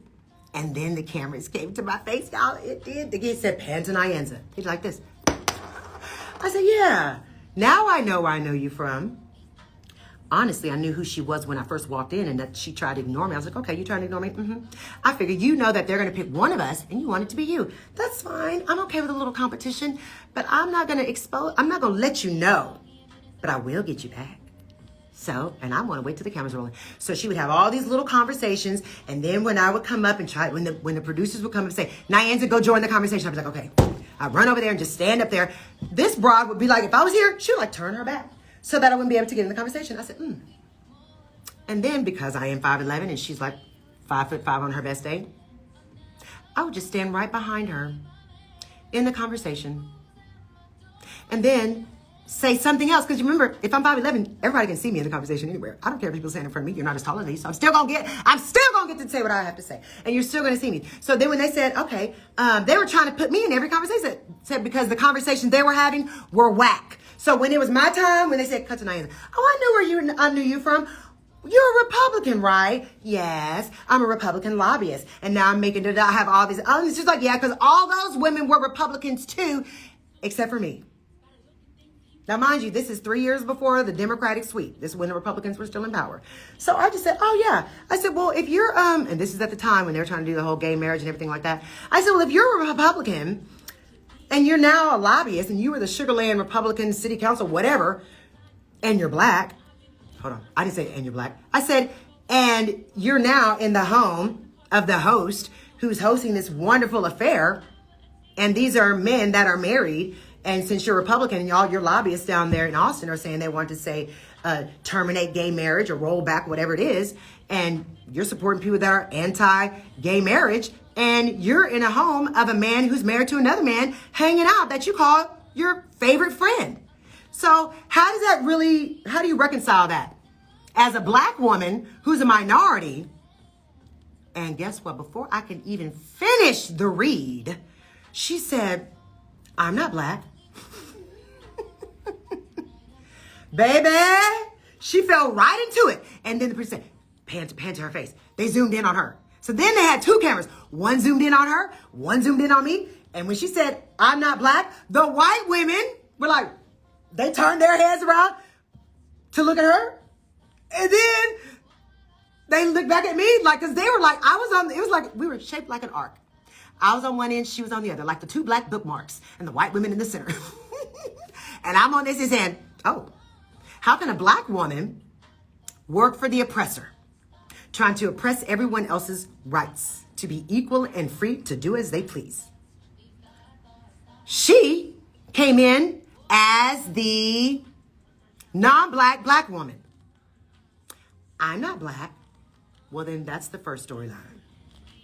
Because after that, I said, oh, you're not? No, I'm Haitian.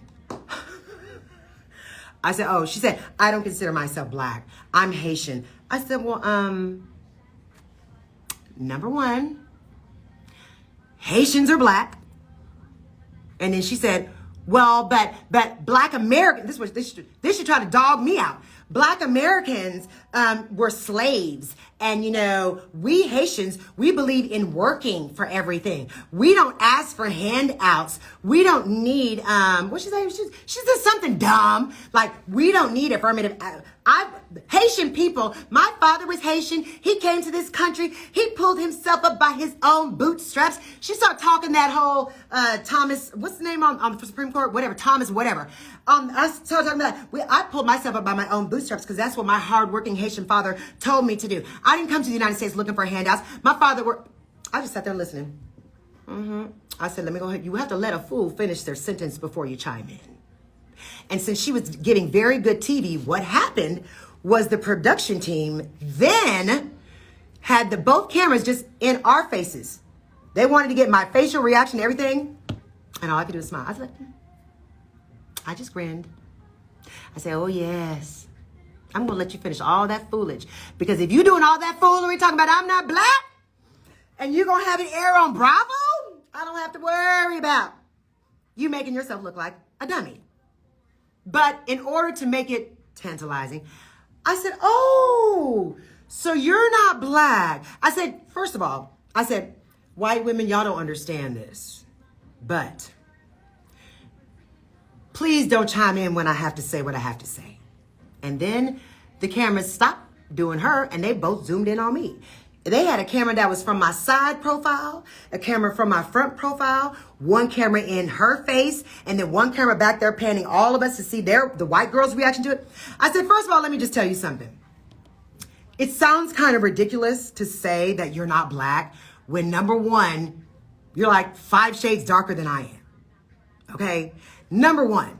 And number two, just because you married somebody that's not black, you don't automatically become their race.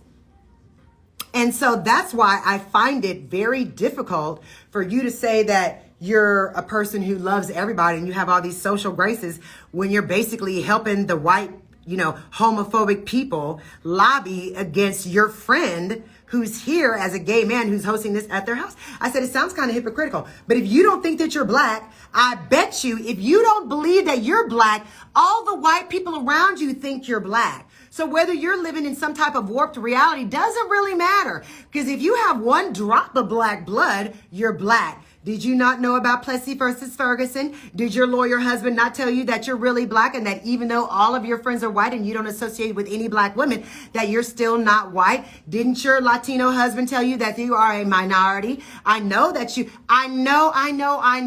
want to assimilate with the white people because you like the white privilege and you think that their privilege is going to run off on you. But honey, it would have to run off on me before it ran off on you, because if anything, people think that I'm mixed up with something else. And we know that you're 100% black. Well, as soon as I said that, that was the best read that they had ever had on any footage between two black women that were very well educated. And they knew another train came by. They had to cut the tape. And then the executive producer of the show instantly started calling the network. We got a hit. It was Nyanza, just like we knew. We have a show. They called Andy Cohen. We have it. We have the star. It's Nyanza. And so when they said, when the train left, they came back and said, okay, ladies, we've got enough footage out here. Everybody go inside the house and just have some more conversations. And guess what they did? The alternates so they had all the women that they thought were going to be the A team. Then they also had 6 women that were alternates. There was an alternate black woman that didn't get any shine on the camera. Then there was all these alternate white women and that didn't get any shine on the camera because they were like, baby, once we got Nyanza, we could basically have a show with just you. So they was like, okay, go inside. That black woman who I read like that, baby, when we came, she cursed out the production people. She said, I didn't sign up for this. I thought that when I was going to be on the show that I would just be talking about my new life in the dating room. I didn't know we were going to be talking about this. And what the producer said, because they know they like that drama, they said, well, this is a reality show. Whatever you put out there, it's out there. So we don't tell people what to say. So when it's out there, it's fair game. All things are fair game. That bitch left. She said, okay, I have to go. I don't want to do this anymore. Let me tell you something about competition. I don't compete with other people. I just stay myself. I'm enough. I can clear the room of auditioners anywhere I go just by being me. So what happens? She left when I tell you she got her and left. She left, drove off, never to be heard from again. Then the production team was like, okay, we got a hit. It's over. Okay, we're done filming here for today. They said, Nyanza, we need you to film something at your house. Bring all of your friends. Let us film y'all because you are good TV. You're TV gold. And we know when we hit gold. I said, that's fine. I hosted a party at my house with all my fabulous friends. I had them all dressed up. Let me tell you something. We came with it. That was like black girl beauty magic. I had all my people at my house. I had the production team there filming everything. And then I did another read while I was there. My reads are better than anything that Kenya Moore or all of them could do. Because guess what? I'm a lawyer that likes to use my words and I don't have to curse to read you. I can do it to anybody, anywhere, at any time. And sometimes I make it funny. So it's entertaining and it's in your face. So they came to film in my house. After they did my house, they even had Kennedy and Eric on film. All my friends, oh my gosh. Let me know who my thirsty friends were. Whenever they came to my house, the thirsty friends that were around me, some of those thirst buckets at the time, kept running in front of the camera. I was like, they sure want to be Hollywood. It let me get some insight into how some people were that were hanging out with me, and I just cut them off at the death. So, you're too thirsty. You trying to be on, and that lets me know if I wanted to film a reality show and had you on the show with me, you would end up doing some donkey stuff and making up stuff and trying to figure out how you could be the star. No, I don't need you. So when they went back to New York, literally, they said, okay, Nyanza, it was like the next day. And after all that, it was very fabulous. All the other women that were on there with me were like, oh, we're so excited because we know it's going to be a hit. They've already sent us our contracts and we've all already signed. And I said, oh, y'all already signed? They sent you the contract. They just got back to New York yesterday. Y'all already signed yesterday? Yes. I said, okay. They sent me my contract. I said, well, I'm not going to be able to sign. They said, what? They had everybody on the executive production team calling me. I said, why won't you sign? What do we need to do? How can we sweeten the deal? I said, you can't sweeten the deal. I just don't want to be on your show. I don't think listen, I'm good entertainment no matter what. And plus, I'm working on the plantation. I cannot have these white people out here firing me from my good paying job where I am running the law firm's office in this state. I can't have that in my life because I read people way too well.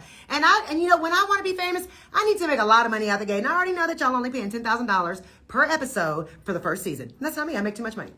I said, plus, I don't need to be on TV to be fabulous. I said, those women do. They love that too. They loved my rejection of them. They loved my rejection so much that since I wouldn't sign, now let me tell you who it upset. All the other women were upset that I didn't sign. The producers, when it didn't work with them, they had all the women on all the would-be show housewives call me, text me, trying to convince me to sign on the dotted line so they could get a show because they had already told everybody in Houston Chronicle and Paper City that they were going to bring the housewives to Houston. But it was basically, you can bring them to Houston if you fly. And if you get Nyanza. The producer said, well, without Nyanza, we don't have a show. And basically, they tanked the deal. The producers called me back. The casting director called me back and said, are you sure? I said, I'm sure I'm not going to do it. Sure I'm not going to do it? What happens? All the women who were going to be famous got mad at me. I'm fine with that. I'm like, I got a job. I'm a lawyer, which means I'm always going to make money. So what happened? They said, okay, we're going to just go with Potomac only. Potomac got the green light to go ahead and film the season after they did their pilot with all those bad dressing women on season 1. You know, when Karen Huger was wearing a busted up Coach bag and walking around Tory Burch like that was aspirational when it wasn't. And so then basically Potomac got to ride up to the sunset. And then here you have Houston with nothing. Well, guess what? If there's a Houston production team that can do a Housewives of Houston, do it. I'm not going to be on it. So that's all my reality tea that I got to give y'all. And if y'all see me on a reality show, y'all have to know that I'm getting paid handsomely. And I'm probably going to end up being the star by default because guess what? You can't stop shine from happening. You cannot. And you cannot create fake, you can't create a lifestyle that you don't really have or that you don't really lead. And if you're fake and you get on TV, everybody's going to out you. So that's why the producers call me every year, every 6 months. They ask me for a new show to be their person because they know I've never signed with anybody. So I want to let you all know that I'm going to be here because I want my radio show to go in syndication across the world. I plan on doing radio only. I don't want to be on TV. Who wants to have to stay at the right weight all the time? I don't like the pressure. Bye, everybody. I'll see you next week. Bloop, bloop, bloop. I know you liked it. Do a thumbnail. Press cancel. Okay, so you ready? Pose. I'm doing my pose. Okay, Oh, wait, my headphones. I always forget the thumbnails at the end. Hold on. Ready? Okay, hold it for 15. 1, 2, 3, 4, 5, 6, 7, 8, 9, 10, 11, 12, 13, 14, 15. Okay.